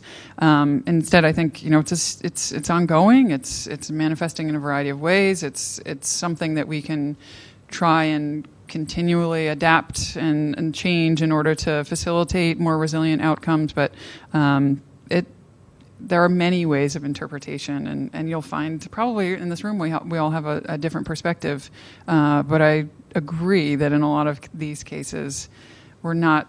I mean, that's not even the right conversation to be having. We need to start from a totally different point, rather than thinking that, you know, we'll either recover population or jobs or you know, per capita income, because I think we are unrealistic if we're thinking that's a possibility and probably undesirable. Yeah, I think that point about what was already being exploited is really a different starting point that's important to interrogate a bit more. Yeah. I know where I stand with you guys in breaks. It's two quick Yep. data points from the entrepreneurship side that are interesting. So the point about capital, and I'm talking in front of the microphone. On a purely financial front, we've seen in certain states that if there's a kind of a public-private partnership, like Oklahoma is one we studied in particular, they have this seed loan program where the government will give a startup, you know, $100,000, but they have to raise at least $100,000 externally. That actually, over a life cycle of a venture, yields about $22 for each dollar that is invested by the public agency. And so you see kind of a huge lift on that front. The individualism thing is really interesting because that's what's opening the conversation for entrepreneurs in general. But we have this kind of paradox in the U.S. We're actually hitting an 80-year low in the number of startups. So the more individualistic we get culturally, the less likely we are to see entrepreneurship. So there's got to be, I'm going to ask you some questions later about this fragmentation issue because that's for us what's the most important. So the more fragmented it gets, the less likely we are to see the thing that we think is going to lift us out as the, you know, this sort of heroic action at a micro level where people are having to do things that they ultimately can't really do by themselves. They need partnerships with public agencies or government support or other things to actually get going. So I know I'm standing between us and breaks, so I'll keep it there. Yeah. Yeah. So thanks, David, and thanks for all your questions. So we have just a short 15-minute refreshment break, and then when we come back, I think we're doing a So we'll look at post-industrial resilience in Australia with Peter and Sally. So thanks.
I mean, I guess we did that. I think if I'll ask Charlie for the presentations and then do the conversation like follow it. We'll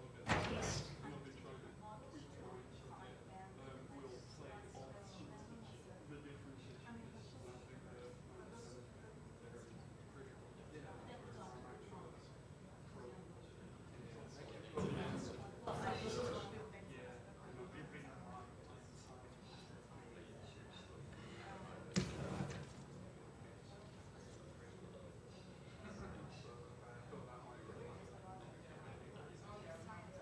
I'm going to do a quick play downstairs for my.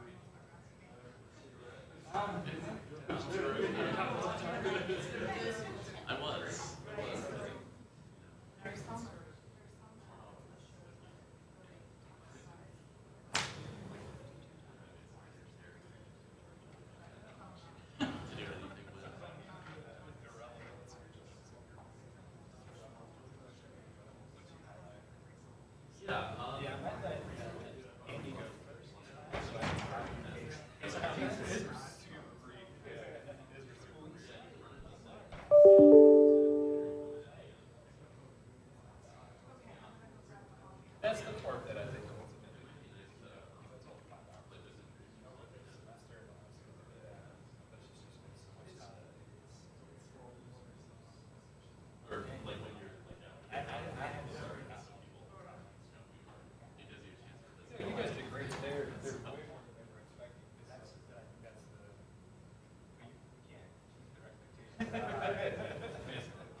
found it on your.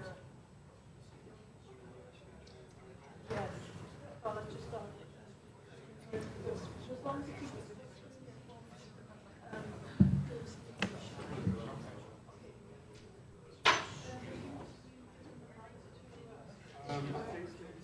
Yes.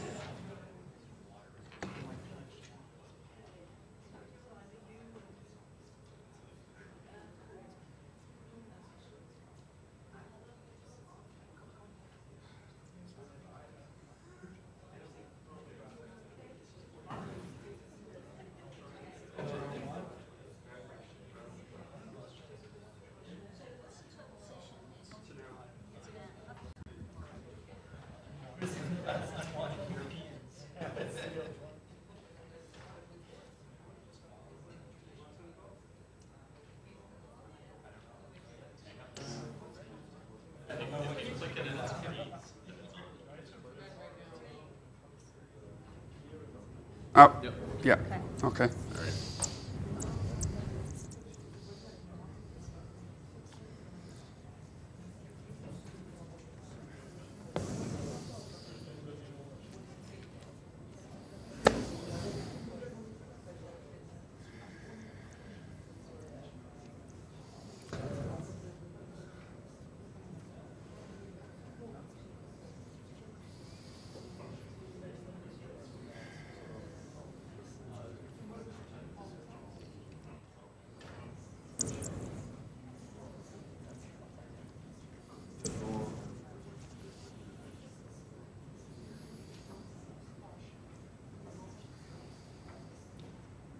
Okay. So, I'm Pete Rogers from Macquarie University in Australia. I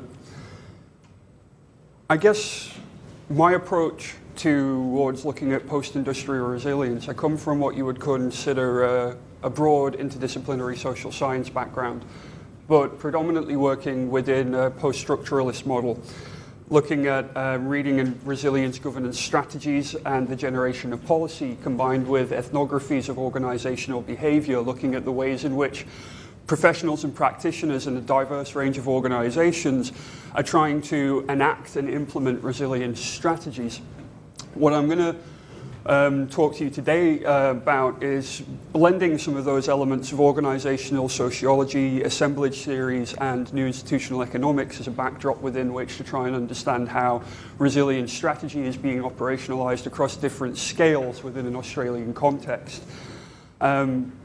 My work has looked at international best practices and policies. So recently I've been writing about the way in which resilience is being operationalized within international agendas like the Sustainable Development Goals, and how cities operate as nodes within a global network of professional best practices. At the regional and sub-regional level, I've been looking at cities as metropolitan regions in and of their own right, combined with local case studies of particularly local community development initiatives, how these professional networks work with particular funding streams to be able to create project priorities, looking at whether or not resilience thinking offers a new mode of governance in practice with some positive potentials to be able to mitigate and perhaps even transform some of the systemic inequalities in market capitalism. I'm a big fan of the post-industrial resilience network model that's been developed as part of this, particularly because it opens up a lot of opportunities for implementing the ideas we have around the resilience discourse, particularly work around the polysemic and rhizomatic nature of resilience, by which I mean the way in which we encounter resilience in different contexts really shapes the possibilities for how we can use it to be able to work in different kinds of ways. Whether or not you encounter resilience through social ecology, engineering, psychology, risk management, this very much shapes the understanding of what resilience is for many different practitioners. And the way it reappears in so many different diverse policy contexts operates as what we call a policy rhizome. Anyone who's ever had garden mint appear in their flower beds knows that it's impossible to get it out, and it keeps reappearing in different spots all of the time. Resilience as a policy metaphor works very much in that kind of way. It pops up in all of these different positions and places, being used in different ways. From the perspective of how that works in rules, norms, and cultures, when we talk about rules as the institutional contexts that are most studied, a lot of the myths of free markets, which prevent us from examining who's served by the particular rule regimes that preface or privilege capital circulation over civic engagement and participatory forms of democracy. But within those norms and organizational, interpersonal workplace relationships, they inform particular ways of acting. And whenever talking with a lot of policy practitioners in diverse contexts, a lot of those individuals, when we've done anthropological research on how they work within their organizations, people are often very, very frustrated that their personal values that are associated and replicate the resilience rhetoric quite closely are stymied and blocked by the existing path dependencies and the way that their organizations require them to work. So whilst they may embody the resilience policy in their own value systems, the organizational context of their work prevents them from being able to realize the positive potential of resilience rhetoric. So looking at how that's situated within different cultural contexts, neoliberalization performs a backdrop against which we can understand some of those relationships. Trying to map the emergence of resilience policy outcomes through these overlapping and interpenetrating fields of policy and practice in things like smart cities, eco-cities, green infrastructure, emergency management, disaster risk reduction, sustainability. Across all of these different discourses, we see a lot of common themes, but the way in which that actually is then driven through particular funding streams inherently limits the possibilities for changing the way that these organizations work. So I find it very interesting to look at how the articulation of resilience as an agenda through international and national policies are expressed through the governance of particular city regions. In Australia, it has a particularly interesting set of governance arrangements and rule regimes. When I come from that tradition of my initial encounter with resilience was very much with disaster management and emergency planning.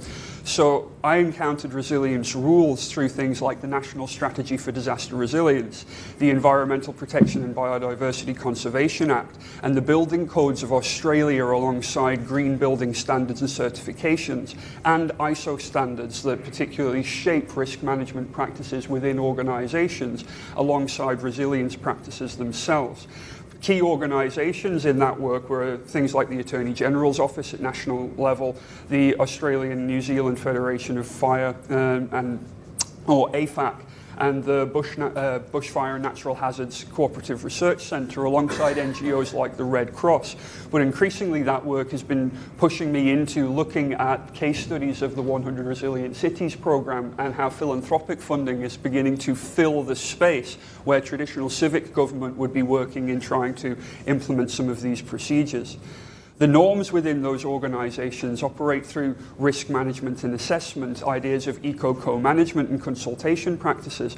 But within those local agencies, they're often committed to evaluation of policies and projects through the quadruple bottom line of social, economic, environment, and cultural benefits that require particular forms of reporting. And those forms of reporting very much shape the projects that are being enacted at that local level. So there's another side to that, which is one that doesn't get woven into the discussion as much, which is that of worldviews and ideologies and cultural predispositions of people within those contexts. Now, Australia has a very unique set of cultural relations that is an interesting blend of particular value systems. And I have to be quite careful here. I'm very aware of the fact that I'm an Englishman talking about Australian culture, and that usually irritates Australians quite a lot. But there are some tropes within Australian culture that do very much inform the way that people go about trying to implement these different policies within their workplace. Australiana as a cultural phenomenon or a national identity has very strong, places very high value upon the ideas of humility and modesty, not celebrating your own achievements, loathing pretentiousness, and a deep distrust of people who celebrate their own achievements widely and salute their own achievements. There's a very strong high value placed upon social relationships, ideas what they call mateship, and being able in a country which has a much lower population than many of the other countries that are enacting some of these regimes, the idea of having good, strong personal relationships with a very informal sense of communication and exchange is very central to the idea of an Australian egalitarianism. Being given a fair go is a very strong cultural value, and that sits within the idea that enacting resilience means that everybody should be given a fair crack of the whip to be able to realise their own potential. That has become somewhat subsumed within a myth of meritocracy, that if everyone works hard they will be able to succeed, which we know within modern capitalism is actually just a myth. It's not actually true. There's a very strong and contested notion of multiculturalism, as Australia is effectively a migrant nation, but combined with that strong presence of people from Lebanon, people from Turkey, people from Greece, and a number of other nations, there is a sort of white Anglo-Saxon myth of the colonial or post-colonial Australia that's still very strong within the cultural identity of Australia. And these rules, norms, and cultures manifest and find expression in a number of interesting ways in the ongoing governance of cities as post-industrial regions. Notions of adaptation, surviving risks, hazards, and threat, thriving to improve the quality of life, and embedding resilience policies in existing system are very strong within the Australian context. From a purely governance perspective, the one federal Commonwealth of Australia is broken into the 6 state and 2 mainland territory governments with a number of devolved regulation and legislative frameworks. And there is a strong push and pull in the distribution of resources between the different states within the federal government context. But there are over 700 local government authorities. As you can see from the levels of government in Australia, there is significant overlap in a number of the different strategic frameworks for the ways of working in different government policy areas. But how that filters down into city regions within my own research shows that there is no simple or one-shot solution to implementing resilience across these diverse and different scales. When we look at that socio-economic history of Australia, and I think Sally will probably mention a bit more about this and knows it far better than I do, but that manufacturing and agricultural history and the shift from those to service and knowledge economies with strong financialization, privatization, and financial deregulation are very typical of the story of neoliberalization that we see in many developed contexts. Now, neoliberalization in this is not something that I use as an overarching banner. It's not a discrete thing, rather than it is an assemblage or an amorphous framework of rules, norms, and values driving organizational behavior, but they manifest in different ways at different times. Organizations have increasingly become actors in and of their own right, treated by law in the same way as individuals, with the same legal rights and standing as individuals. But they have far more financial stroke in being able to influence political systems and the way in which particular funding streams and policies are actually enacted. So the different sets of mechanisms and tools that promote economic growth above all else provide a meta-narrative against which we can test how organizational goals shape the behavior of individuals, and more so, how organizations open or close access to certain privileges in different social and spatial contexts. The complex governance arrangements operate across scale in urban and rural city regions in some interesting ways. Now, you can see the city of Sydney, or the larger metropolitan area of Sydney, by governance districts here. And they are very diverse in constitution and makeup. I'm just going to flag just a couple of those briefly, just to give you an idea of the diversity of the context within which they operate. The region of the Blue Mountains, which is part of the peri-urban fringe, is designated by policy as an urban fringe large. It covers 540 square miles, 74% of which is national park, with residents of around about 70 to 100,000 people. Their key hazards and risks are designated as bushfire, flood, economic growth, and environmental protection. The Inner West, by comparison, is recently in 2016 merged Ashfield, Leichhardt and Marrickfield municipalities. It covers only 14 square kilometres, has a residential population of over 180,000.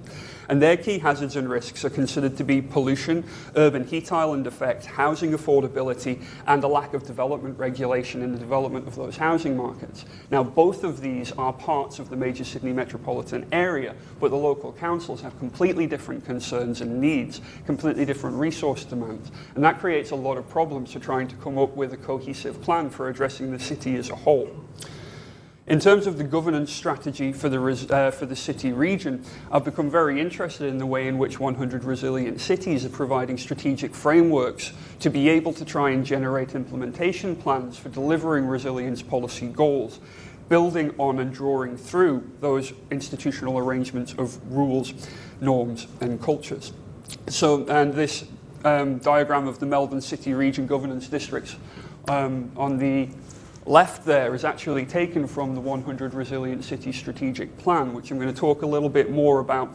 The Resilient Sydney Plan, which is in its preliminary assessment phase before final reporting, and the Resilient Melbourne Plan, which have finished their final report and are now moving into an implementation phase for some of the practices and policies that they want to see actually come into effect. Metropolitan Sydney is very the approach that they've taken is one which emphasises placemaking and place-based identities in the context of the different needs of the organisations that are working there. Now, there are 6 strategic planning districts in Sydney, and you can see here that they've identified some of those key risks and some of the key challenges that they have.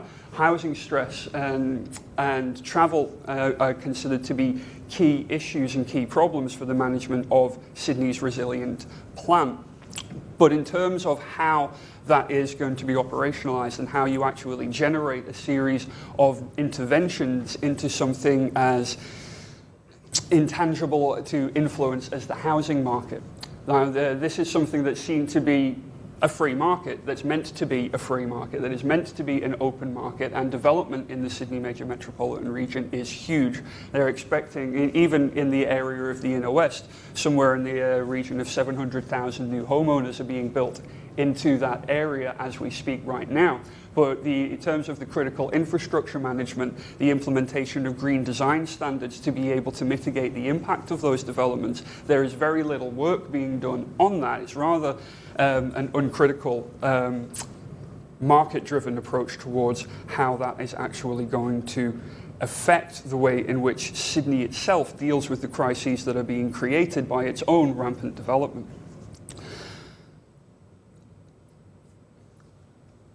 So that preliminary report has almost kind of paused while they try and figure out what kind of implementations they can actually recommend to be able to address some of the risks and hazards that have been identified in Sydney, alongside which there are a number of other non-governmental and governmental coalitions that have emerged, such as the Sydney Coastal Councils group, which is a group of around about 10 or 15 local councils along the coastal region that have banded together to create their own organisation to look specifically at coastal risks, coastal inundation, and the managing sea change and green change communities, where people are moving more and more into high-risk flood and bushfire areas. The developments that are being built into those areas are very difficult to manage, because when that land has been purchased for the purpose of development, any change in the regulations associated with the Building Code of Australia render those council organisations liable to potential legal action by property developers for changing the regulations associated with the kind of developments they want to make.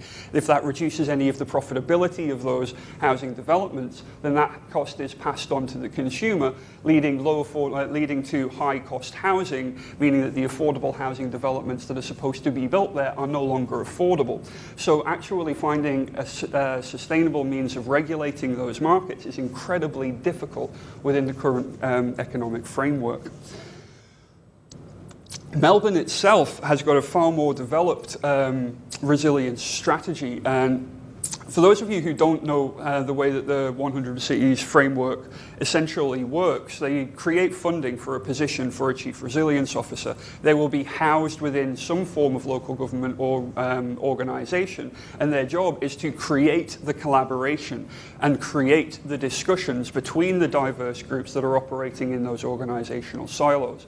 They have very little actual authority to be able to create implementation plans or to enforce any statutory arrangements. Their goal is not to create the resilience, but create the environment within which discussions about resiliency can occur, and to be able to steer the generation of strategic policies. They're starting to move now internationally into a more implementation-based phase for the 100 Resilient Cities program. Just recently, they announced the Resilience Accelerator Plan, which is going to be based out of Columbia University in the US. Now, within the Australian context, we haven't got anything like that to be able to implement these plans in more detail. One of the interesting things about it, though, is the way in which that framework has opened up a discussion around what resiliency is as a far more interlaced appreciation of complexity.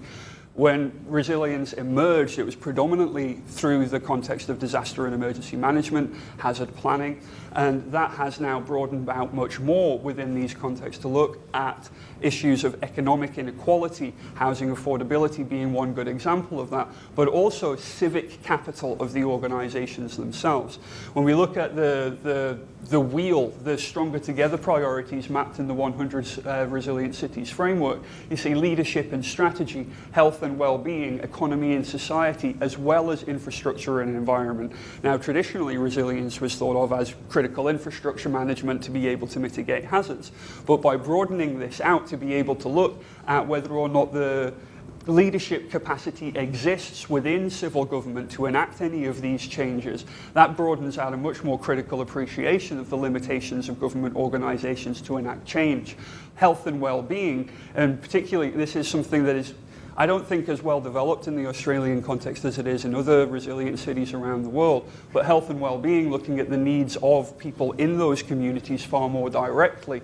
Economy and society draws on those traditional sense of economic geography in a little more direct way, whereas infrastructure and environment is very much in that tradition of critical infrastructure management and environmental co-management. They've managed to draw on a huge data set and collate a number of those different data sets in some interesting ways to be able to juxtapose that alongside that resiliency wheel. For example, the heatwave vulnerability map by local council area is drawing far more attention to the slow stresses of climate change than it was to the sudden shocks of particular disasters, although they do have the chronic stresses and acute shocks as two strands within which risks are identified. Now, for Australia, bushfires you'll have heard of, the Black Saturday bushfires, the Brisbane floods people have heard of. But in comparison to the risk that they actually pose, more people every year are killed by heatwave in Australia than have been killed collectively by pretty much all of those other disasters put together. So this is shifting the debate much more towards the chronic stresses rather than the acute shocks, and that changes the nature of the debate to a more longitudinal approach towards implementing these policies over a much longer time. Rapid population growth, increasing social inequality, pressures on natural assets, unemployment, particularly amongst young people, are now being placed alongside issues of increasing rates of alcoholism, drug abuse, family violence. These are not things that we would traditionally have expected to see in a discussion of resiliency, but now they are far more common, and that is becoming much more of the way, one of the methods by which resilience strategy is starting to spread out into a number of other policy areas to influence a much wider series of debates. But also particularly interesting of this model for me is the fact that they are changing the way of working within these organizations and breaking down the silos between, for example, environment, health, employment, to be able to create a collaborative discussion within the organizations is drawing people together to create a much more can-do network of professionals with key skills in areas that they wouldn't normally have. Now, you wouldn't expect the fire service to be going into communities to do community liaison work. They simply aren't equipped to be able to do that work. But by bringing them together with community groups, we start looking at how to draw social capital and civic capital back into the debate to change the internal functioning of those organizations. There is a strong positive potential to be able to shift the balance of how these governance organizations are working towards the networks of professional best practice. At the same time, the community engagement strategies, they push a little bit further than a lot of the lip service methods of consultation that we might see in local planning practices, for example, in terms of creating those dialogues and creating those engagements to draw the needs of the people back into a risk assessment model of understanding how we can prioritize particular types of stresses or needs.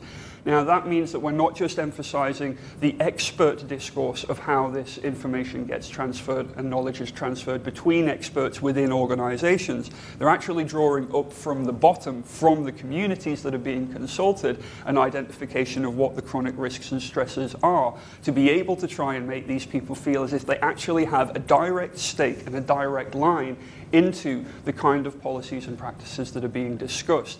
That goes a long way towards starting to rebuild the destruction of trust that has happened through market economies that do not prioritize citizen needs or citizen knowledge. And that local community knowledge starts to create small local-based best practices and small local-based projects that give them a direct access to the discussion and to the expert networks. Now again, in Britain, in parts of South America, we've seen far more well-developed participatory appraisals and collaborative practices. Within the Australian context, this is not as well-developed. And while some of those discussions are happening, I can't say with confidence that they are actually changing the modus operandi of government organizations. But resilience professionals are increasingly beginning to fill the vacuum and taking over from government organizations. And when I talk about these NGO professionals, I often use the phrase resilience operatives, because they're moving through and across organizational boundaries much more effectively than perhaps some of these other strategies have otherwise allowed them to do. And the NGO professionals and philanthropic funding are increasingly taking over from civil government in setting the agenda.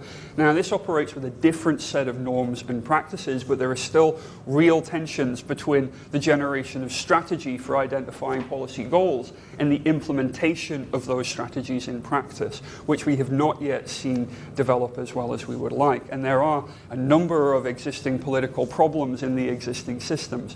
But opportunities do exist to find solutions to those problems if the bridging exercises that are built into resilience strategy generation become built into the resilience implementation phase much more coherently. I think it's interesting to look at the kind of actions that you start seeing being prioritized within the identification of needs to adapt, survive, thrive, and embed resilience practices in the existing governance arrangements in ways that begin to nudge the behavior of those organizations. Now, a lot of the discussion around nudge politics is around how do we nudge the citizen to take more responsibility for their own resiliency? How do we get people to turn the lights off? How do we get people to implement solar panels in their own homes?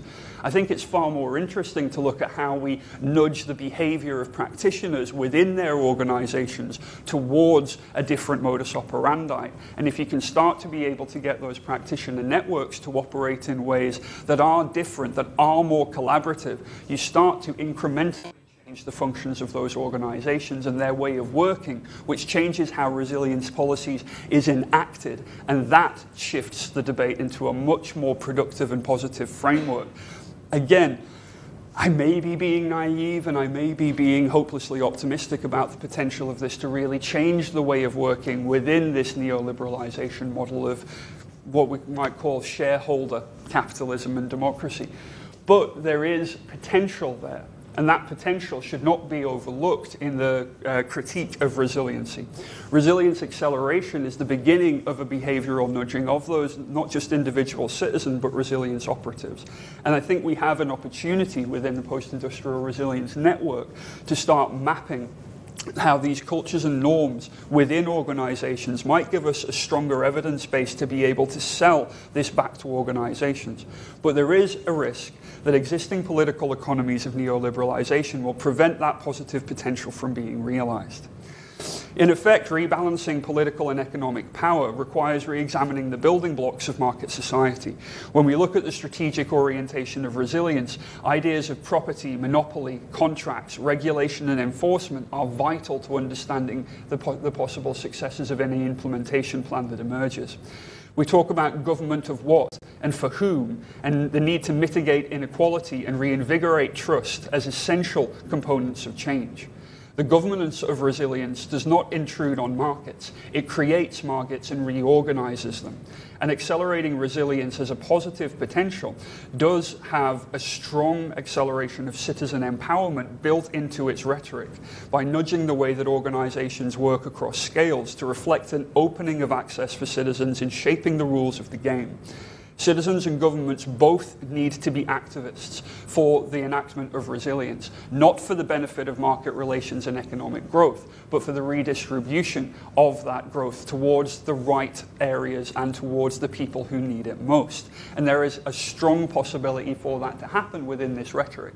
But at the same time, the power of those city regional plannings for priority settings make scalable solutions hard to find. And we have a broad and expanding research base of individual case study projects in particular locales that show the positive potential of working in a different way. However, that is, again, necessarily needs to be understood as enmeshed within the industrial relations of market economies. So how that actually comes about in practice is going to be a big area for us to research and understand if we want to provide that evidence-based policy to make this not just a rhetoric, but a desirable way to change how organizations function when they try to implement resilience. I argue that there are evidence for multiple hits on the quadruple bottom line that can be drawn through this model, while showing that there's added value for research in changing the organizational norms and cultures associated with what government is doing and how it goes about delivering different end goals, not just for shareholders and campaign contributors, but for the individual citizens on the ground. That rhetoric of empowerment is something that we need to find ways to embed within the discussion ourselves. And I think that post-industrial resilience researchers can find ways to overcome the gap between the reality of that existing political system and the policies as strategic frameworks for changing how democratic systems work. The end goal being opening access for citizens themselves to reshape the rules of the game. And that implementation phase of making resilience policy a reality is going to be one of the key areas for our future discussions going forward. And resilient cities is just one of the ways in which we can look at that, but it does provide an interesting case study of how the changing ways of working might actually manifest in future.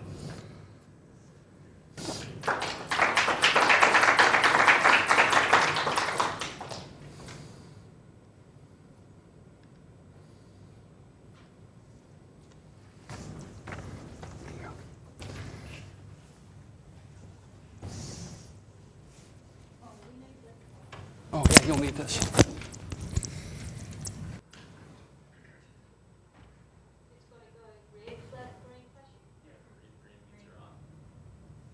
Green means I'm on. Okay, so clearly Peter doesn't live in the same country that I do. So I want to start with a vignette. In Victoria, we've had for the last 100 years an organisation called the Country Fire Authority. It's a volunteer organisation, absolutely 100% volunteers who drop everything when a small fire starts and chase the fire. It has been a voluntary organisation forever. It has kept communities safe forever. Under the new resilience framework, the Country Fire Authority is being abolished because they're volunteers, not professionals, and because they keep refusing to do what the experts tell them because they think they know local conditions better than the experts. So you have to put all this talk about empowerment in a resilience framework in the context of the real practices of what happens in communities where a lot of this rhetoric is actually being used to disempower communities and take from them things that they've always had as a community resource. CFA as one example. I could, if I sat down, find 10 examples of how this current rhetoric of empowerment is taking from communities, empowering things that they had before. So you're going to get from me a fairly critical presentation about resilience in Victoria. I'm a Victorian. I'm a fifth generation Melburnian. One of the things about Australia is we started as colonies that were separate, so a lot of things in Victoria are not the same as they are in New South Wales. One thing that's very different is the local government structures. When I talk, I'm talking as a Victorian and not an Australian because they don't really go together. So what I'm going to be suggesting is that the resilience rhetoric in Victoria, that plan that you just saw is actually a rebadging of a whole lot of initiatives that already existed before, is really diverting attention from an escalating crisis in Victoria. My approach is an evolutionary political economy. A lot of the work I do is being framed in Gramsci's work and also Lefebvre, so thinking about the spaces of power, the spaces of discourse and the lived practices, and trying to work out how they go together. I want to think that what's happening in Victoria is a lot of policy rhetoric that's being used to legitimise the withdrawal of regulation, the withdrawal of services.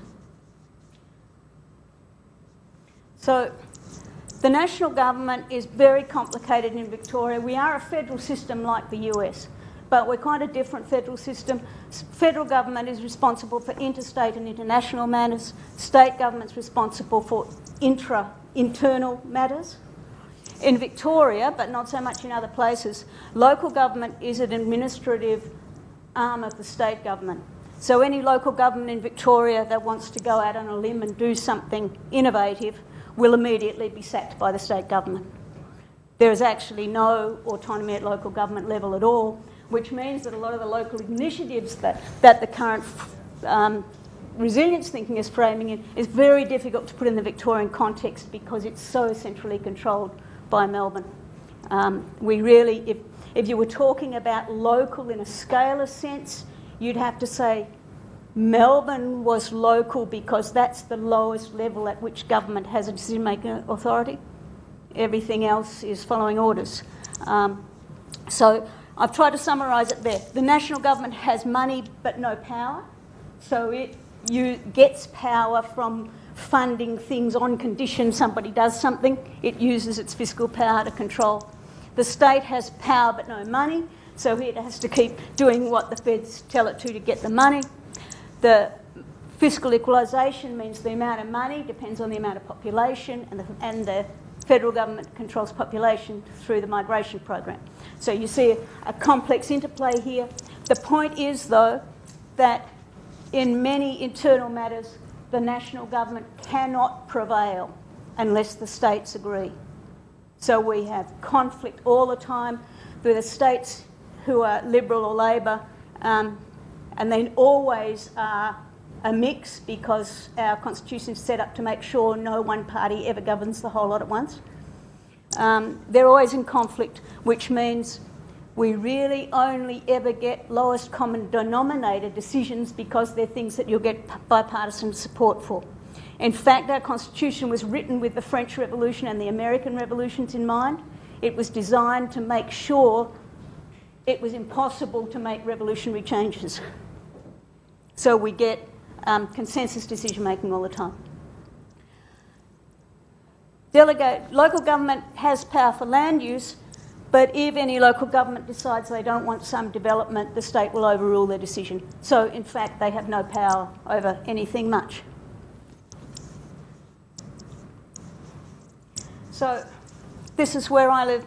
This is Victoria, and this is Melbourne. The lines you see on the map, because of the power of the state government, are actually irrelevant. There is no power vested in between those lines. It's just one state. There is no power vested in those little local government areas except for the City of Melbourne, which has its own Act of Parliament, and it has a little bit of more autonomy than most others. To understand what's happening in Melbourne, you really have to understand Melbourne's history. I want to contend that capitalism never took hold in Victoria. Never, ever. We started with a gold rush, which brought a lot of people. Then we had too many people and no gold. So there was state-sponsored campaigns to settle people and to try and develop economy for a whole lot of people in new towns that never existed. So we had a sort of a state-sponsored capitalism. There were lots of things written about likening Victoria to the USSR. We invented the 8-hour day in Victoria. We have one of the strongest union backgrounds, not anymore, but did, anywhere in the world. There's a thing in Victoria called no ticket, no start, which basically means every workplace is a union workplace, and if you're not in the union, you don't work. So it's a very strong worker-based organisation. The structure of government involves unions in policy. The Labor Party was born of the union movement and is owned by it. So there's an institutional incorporation of labour in the whole structure of government, runs through everything. So we had a very strong decentralisation with Melbourne with service centre, but when we went open government in the 80s, Victoria's strategy became really unviable. We're a very high manufacturing proportion of employment, but without protection policies that could no longer work. So in the 80s there was a big push to future-proof the economy, and that was based on electricity production. We've got some very big open-cut coal mines, very cheap coal, very cheap power. The state government built a very big transmission network. It attracted Ford, Alcoa, Mitsubishi, big firms offering them very cheap deals on electricity. The amount of infrastructure investment to do that just about bankrupted the state. So ever since then, ever since the late 80s, Melbourne and Victoria have been slowly declining as this strategy is obviously failing and there's nothing to take its place. We tried very hard to become the event city in the 2000s, and a lot of money was spent on attracting events. Australian Open, you'll see them on your TVs probably, but they don't actually generate enough money to be an economy. You know, you're not getting synergies. You get the event coming, but they go in and out. And we've got this very branch plan-oriented economy, so the problem is that the capital never sticks. It'll come with the attraction, but it never sticks, and it never develops all those synergies that the European economic geography people expect, that you'll start getting this bottom-up capitalist development. It's never happened. We've had state governments trying to make it happen for 100 years. It doesn't happen. So at the moment, we're experiencing the closure of the automotive industry, and with it, the energy industry will go. Alcoa is going. There'll be 50,000 jobs lost this year. Our strategy is to train international students and to build apartments for them to live in. So what we've got is Harvey's second circuit of capital. Build, construction. We're getting 2,000 new residents a week in a town that's losing 500 full-time jobs a week. Most of the new residents are very rich compared to the locals because the Chinese middle class are buying basically a bolt hole for their money. Massive development in the inner city and inner suburbs. Massive unregulation of what's happening, so there's very high anxiety with noise, displacement, homelessness, very big. You might have seen on your TV people driving their cars down the middle of the main street, killing everybody. There's a lot of that going on. One of the really important things that is happening is that Melbourne's separating from Victoria. So if you think of what's happening, a bit like what happened in London 20 years ago, when London became a global city and all the Londoners went off to live in Essex, well, that's happening in Melbourne now. The Melbourne people are getting pushed out, and we're getting this new contained student apartment precinct, which is 10 square miles of Melbourne.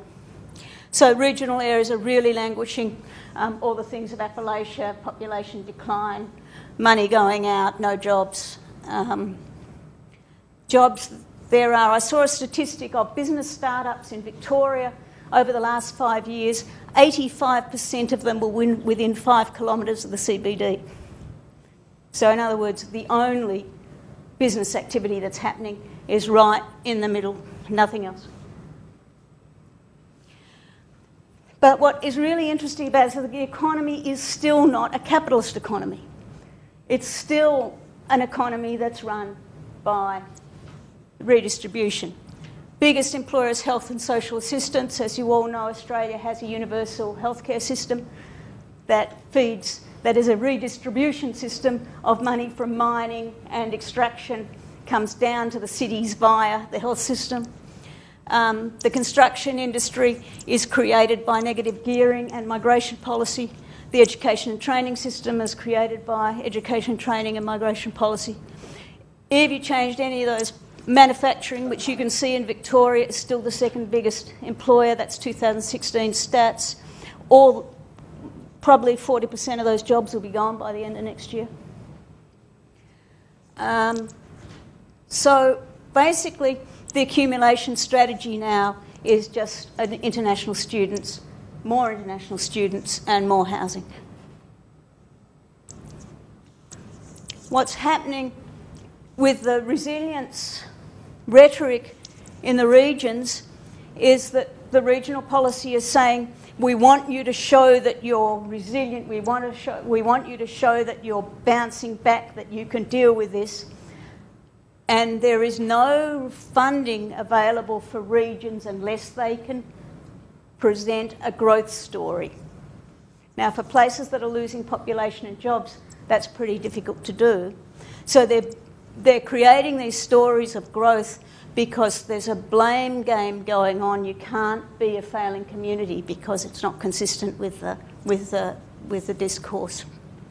We've got a lot of new state spaces being created in the Latrobe Valley, which is a coal mining region where I've been working. They've defined a new thing called the Greater Latrobe Valley, so they can bring in a whole lot of affluent areas and make the disadvantage in those coal towns not look so bad. We've got a lot of existing initiatives, the slide that Peter showed. All those things existed before resilience. They've just been rebadged to put in there.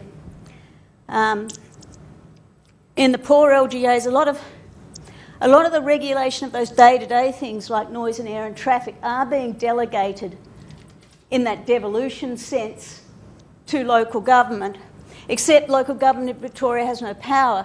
So devolution in our context means no regulation at all. There's no capacity in local government to do any of those things. So you say they're going to look after ABC, but they can't. Now, you're nodding your head and saying, how could this happen? But it can happen because the national government controls social security, which is also a national system, so the individual household still gets its social security money direct from the federal government, which means that people are still alive. But we have massively increasing inequality, and we have massively increasing anxiety. A lot of the people in my town writing about resilience are writing about it in the disaster, as in terrorism and violent attack mode, because we have anxiety levels that make violent attacks really, really likely just at the moment. So I don't think that you can understand an idea like resilience without understanding the political economy in which it's being located at any particular time. I don't think self-determination has much meaning in the Victorian context because those locally based things have no power, but also because we get that federal social security system bringing the money down, people aren't desperate on the ground either. They're still sort of coping in a sort of a way. We have a complete disengagement of the policy bubble with what's happening with people. And part of that is because with this complex system we've got, politics still keeps trumping policy. So in my neighbourhood they'll come and do policy stuff. Well, people will ignore that and just go and ring up their local member or ring up their cousin who knows the local member's wife, who knows, you know, there's networks of political power which are much more robust than the networks of policy power, and they're the ones that make things happen. Very weak policy authority. So my conclusion from all of this is that in a place that's deindustrialising, people are really grabbing at ideas that might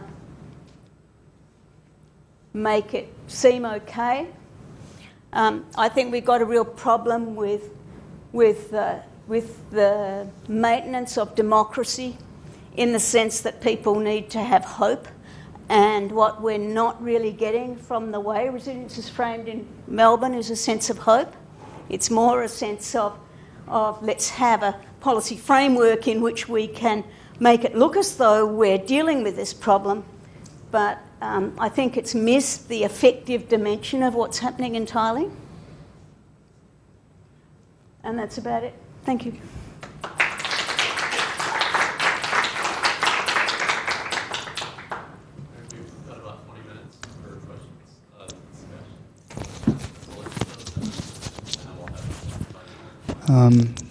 Yeah, thank you for this talks. And I think what we saw that this topic of resilience brings some tension, and we have some scholars who we really see the positive sides and the opportunities linked to resilience. And Sally outlined a more critical perspective on resilience, and that's also what I experience. I'm also will be careful because I'm new in Melbourne as well, just moved there in November. But what I experience in my position as a research fellow in Resilient Cities, so my position is linked to the chair for Resilient Melbourne.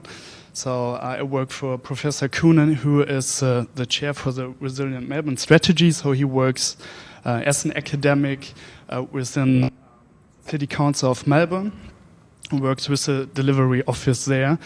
And Peter described the task of Resilient Melbourne quite good. And my first experience is quite positive, actually. So they want to bring together academics, they want to bring together industry actors and also policymakers.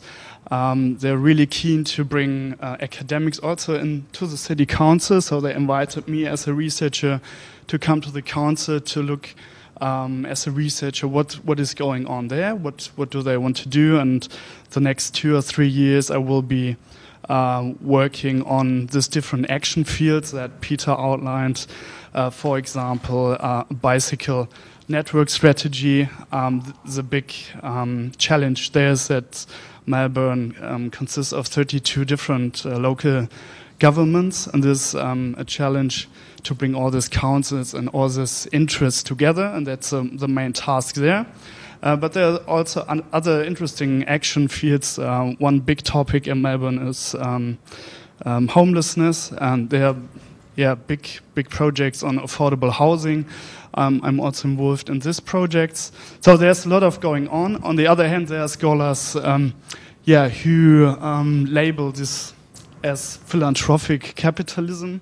And we heard about it, that big foundations are behind these projects. And I think, as researchers, we have also a kind of responsibility to have a critical view on this process. What are the interests, actually? Resilience for whom?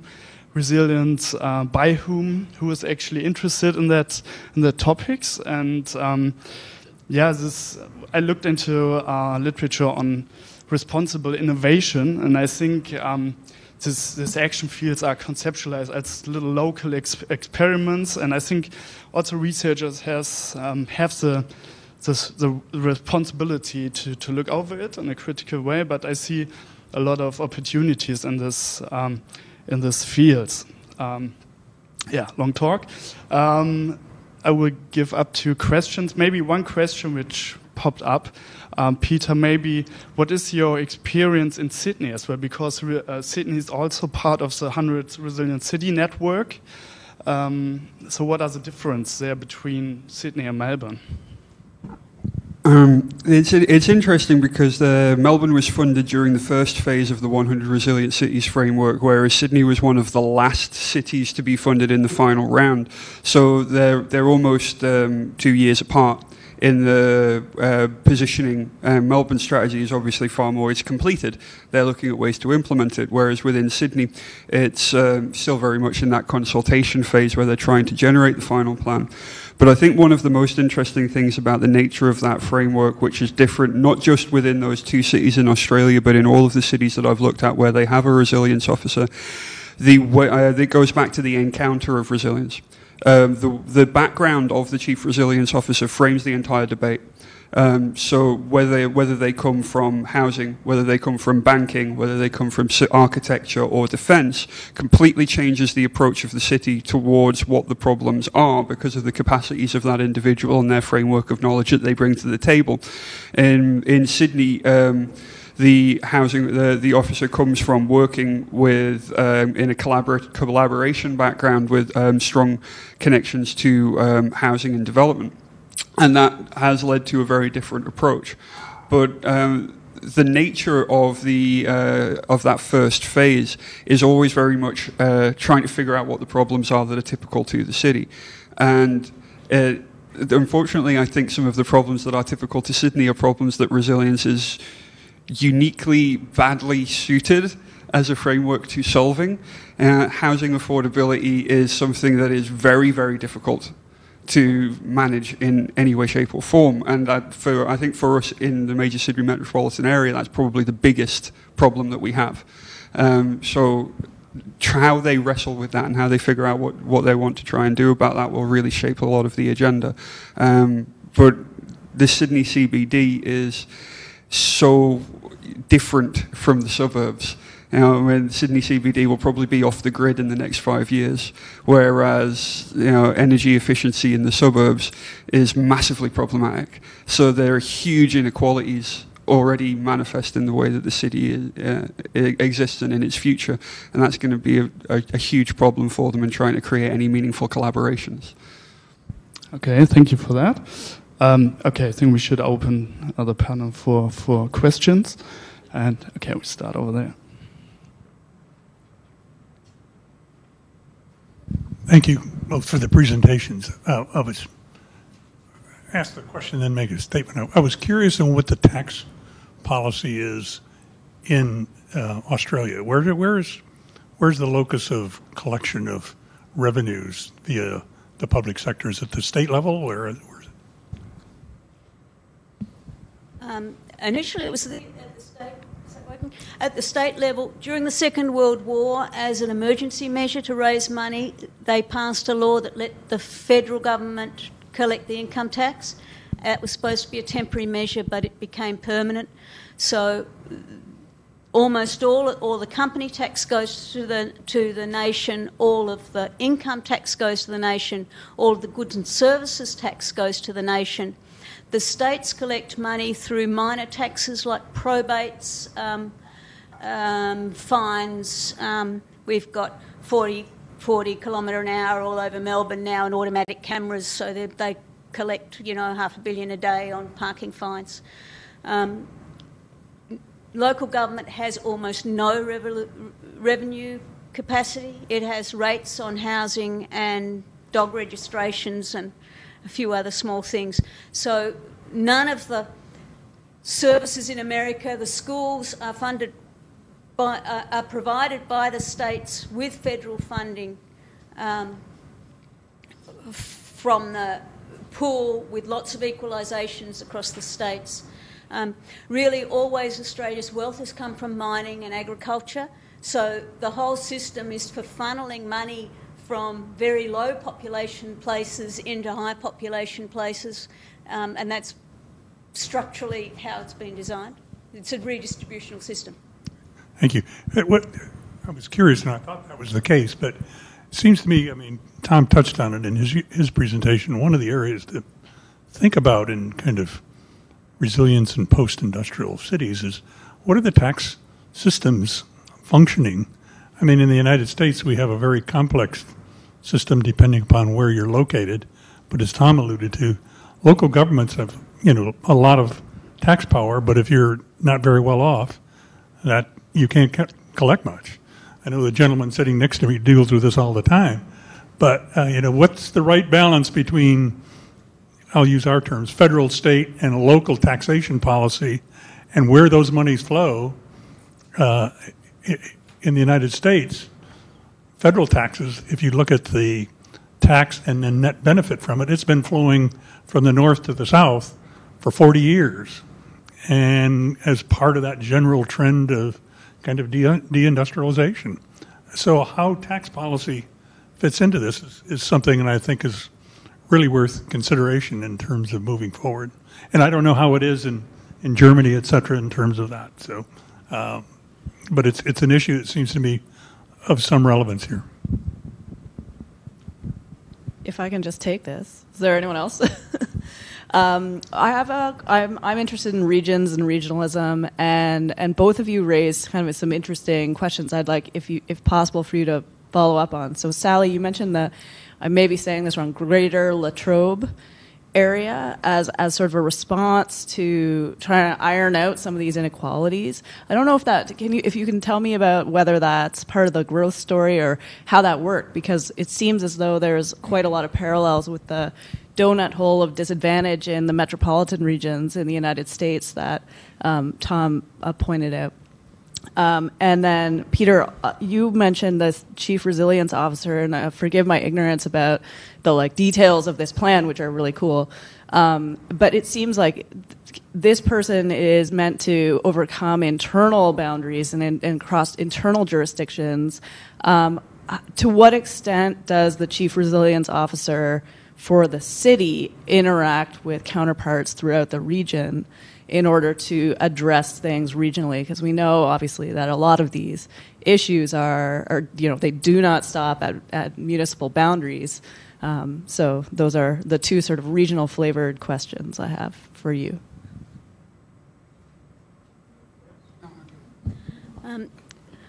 To reiterate, there's actually no region apart from the state. So the state controls everything.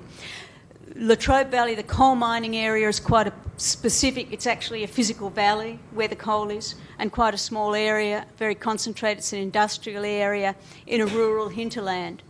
What the state government did, to be completely cynical, is employed KPMG to trawl around different ways of drawing the boundaries until they found a set of boundaries where, if you did econometric modelling, it would look as though population increase would create growth and create a growth story. So they're using their econometrics to design boundaries that, on the assumption of 2% per annum population growth, you can get a growth story. So Latrobe Valley, the industrial area, is losing population. So if you use an econometric model there with population declining, you're necessarily going to get a story of decline because you won't get growth with a falling population. So if you live in a world that is a realisation of an econometric model, then you have to draw boundaries that make the models give the right answer.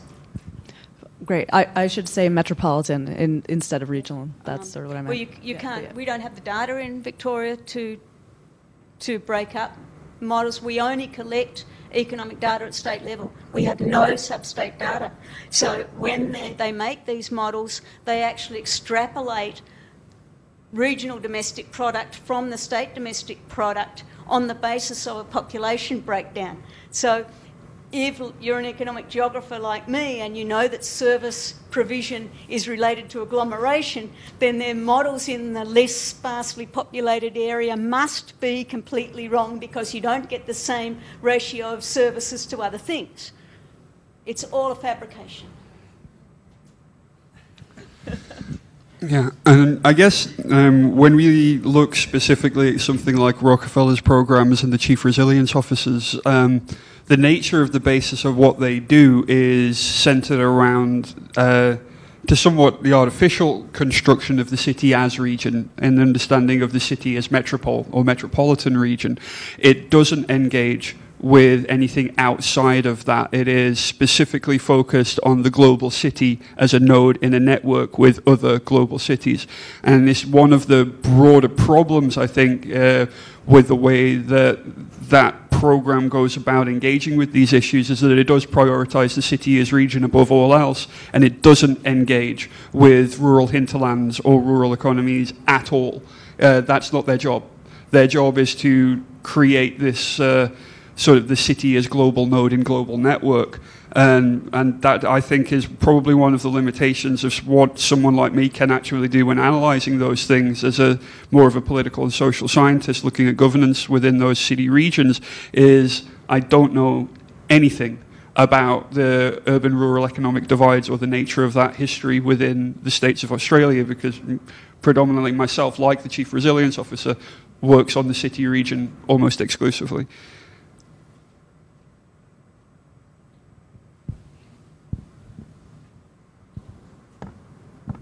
Thank you.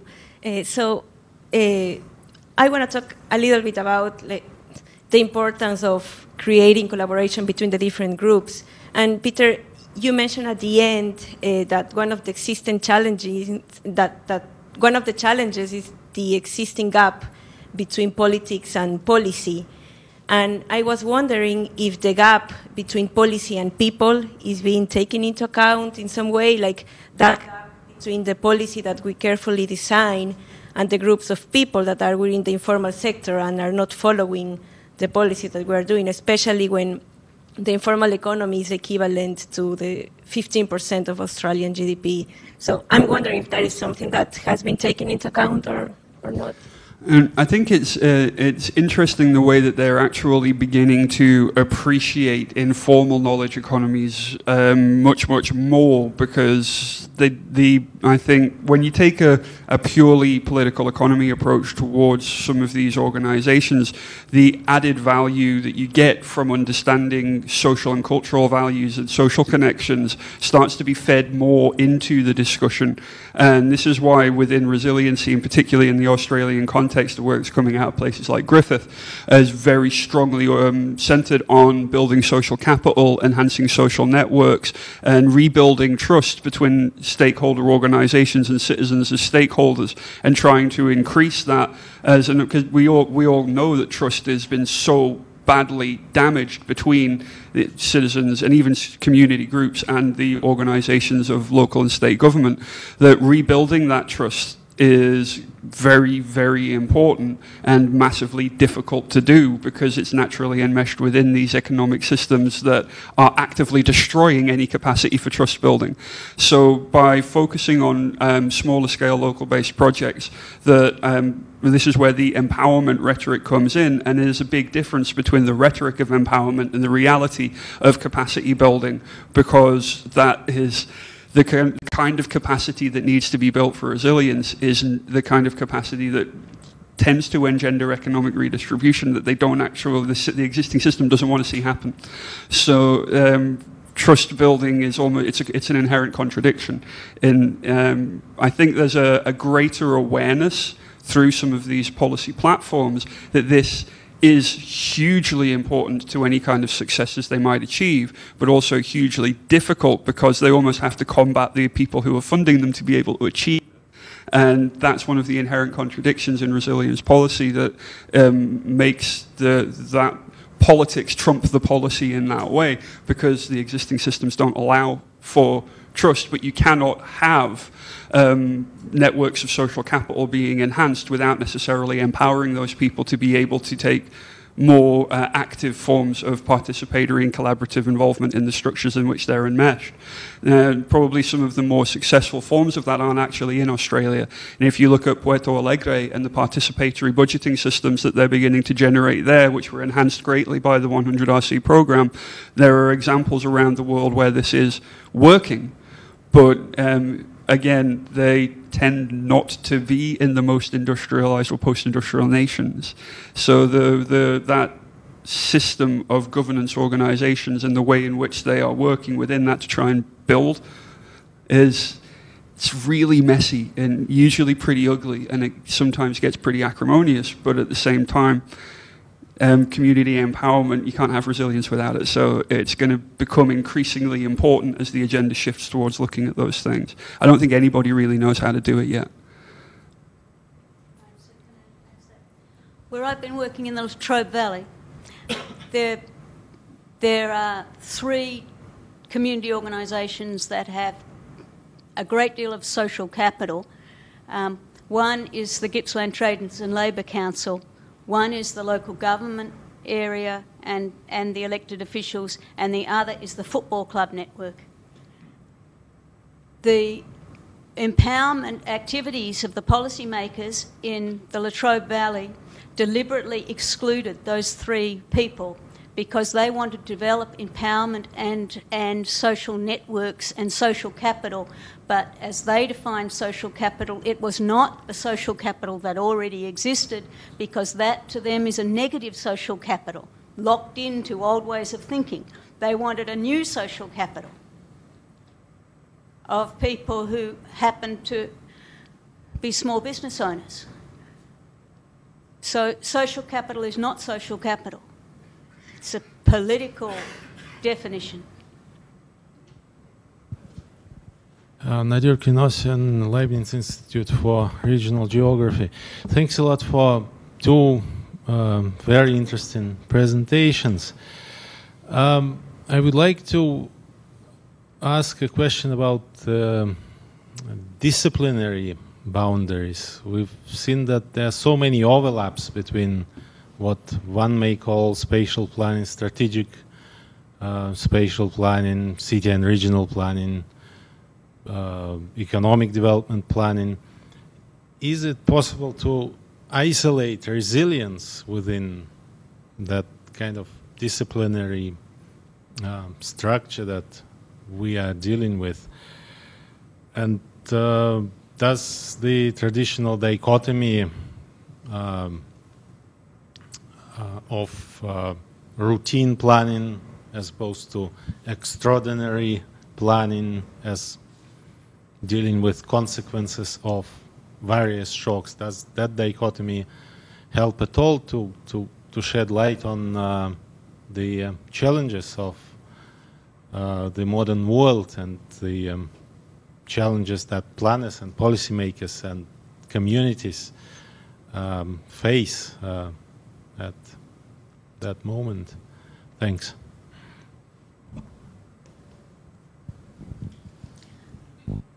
I am not very good at answering your question, because planning in the sense of urban planning doesn't really function in the Victorian context, never has done, because local government is so powerless. They make 5-year plans and, Brunswick 2000 plans, but they're all talk, no action, because the power is elsewhere. There is quite a lot of emergency planning now in Victoria. You might have seen that we are a very bushfire-prone place, but actually everybody's pretty good at it, and we've all grown up with bushfire. So while they have these fancy plans, we actually all know what to do, and we do it. And if they all went away tomorrow, nothing would change. And they've just brought in this new thing where they send us emergencies saying bushfire. So on a really hot day, once you've got the first 10 of them that morning, you turn off your phone, because they're getting better and better at this performance of disaster management, but it's just annoying, really. And And so, you know, I really think we've got a problem. The system's getting out of step with the practice of ordinary people.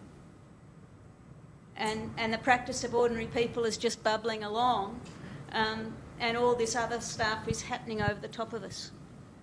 And it's not real.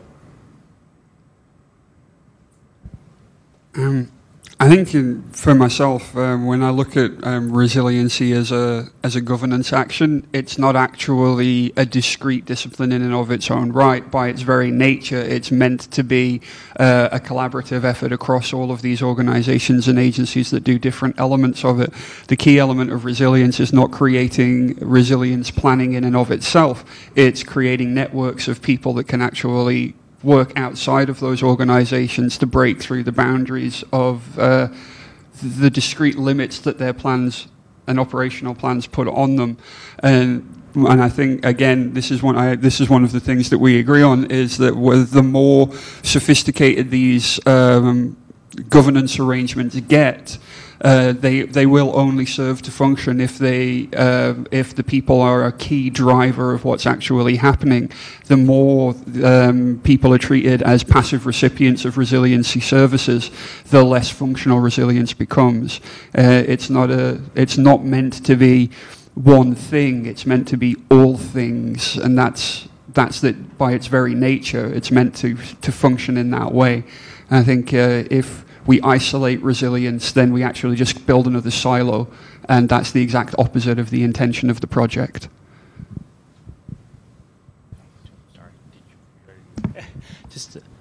I'm sorry.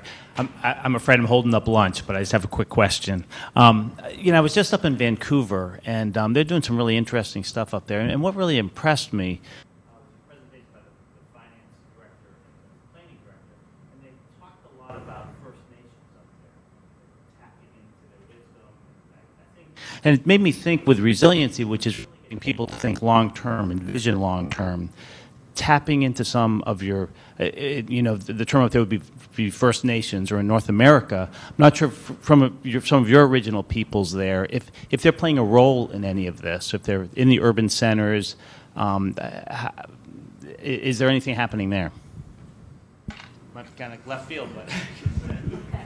So this is a real can of worms that you've opened up. Oh, is it? Okay. So the answer is yes, because those of us that have grown up in Australia know a lot of Indigenous things and tropes like the land my mother, which is an Aboriginal saying, is really held very strongly, land management things. The difference with Australian Indigenous people is that Indigenous Australia never had a leadership arrangement of any kind. There is only family skin colour. There is no leader. There can never be a leader. So there was never a treaty because there was never anyone to have a treaty with. It is a very complex thing, but saying that can you learn from Indigenous knowledge in Australia means you actually, there are 1,000 different Indigenous knowledges, because every family clan is a different Indigenous knowledge, usually with a different language as well. So it's completely different context.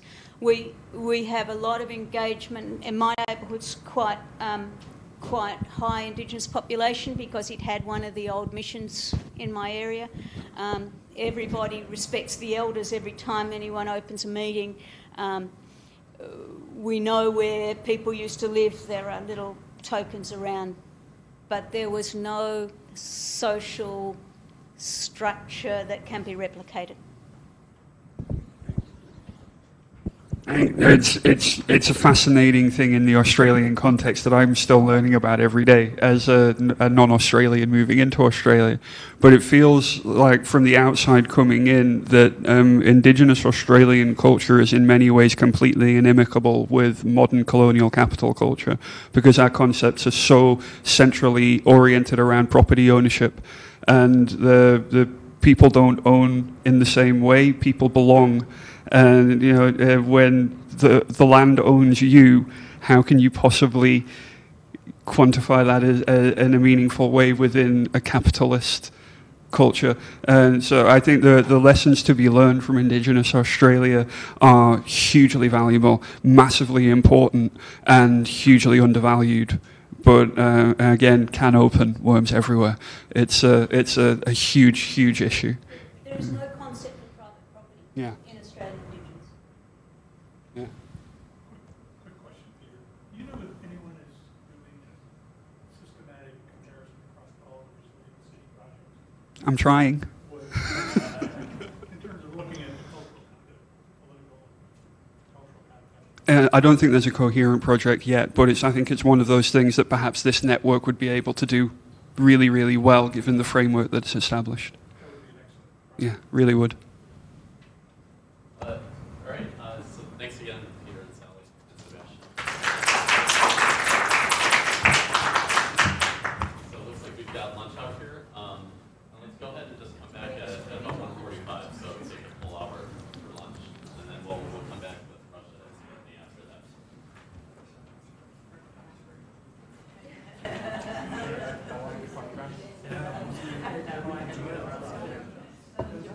I think it might be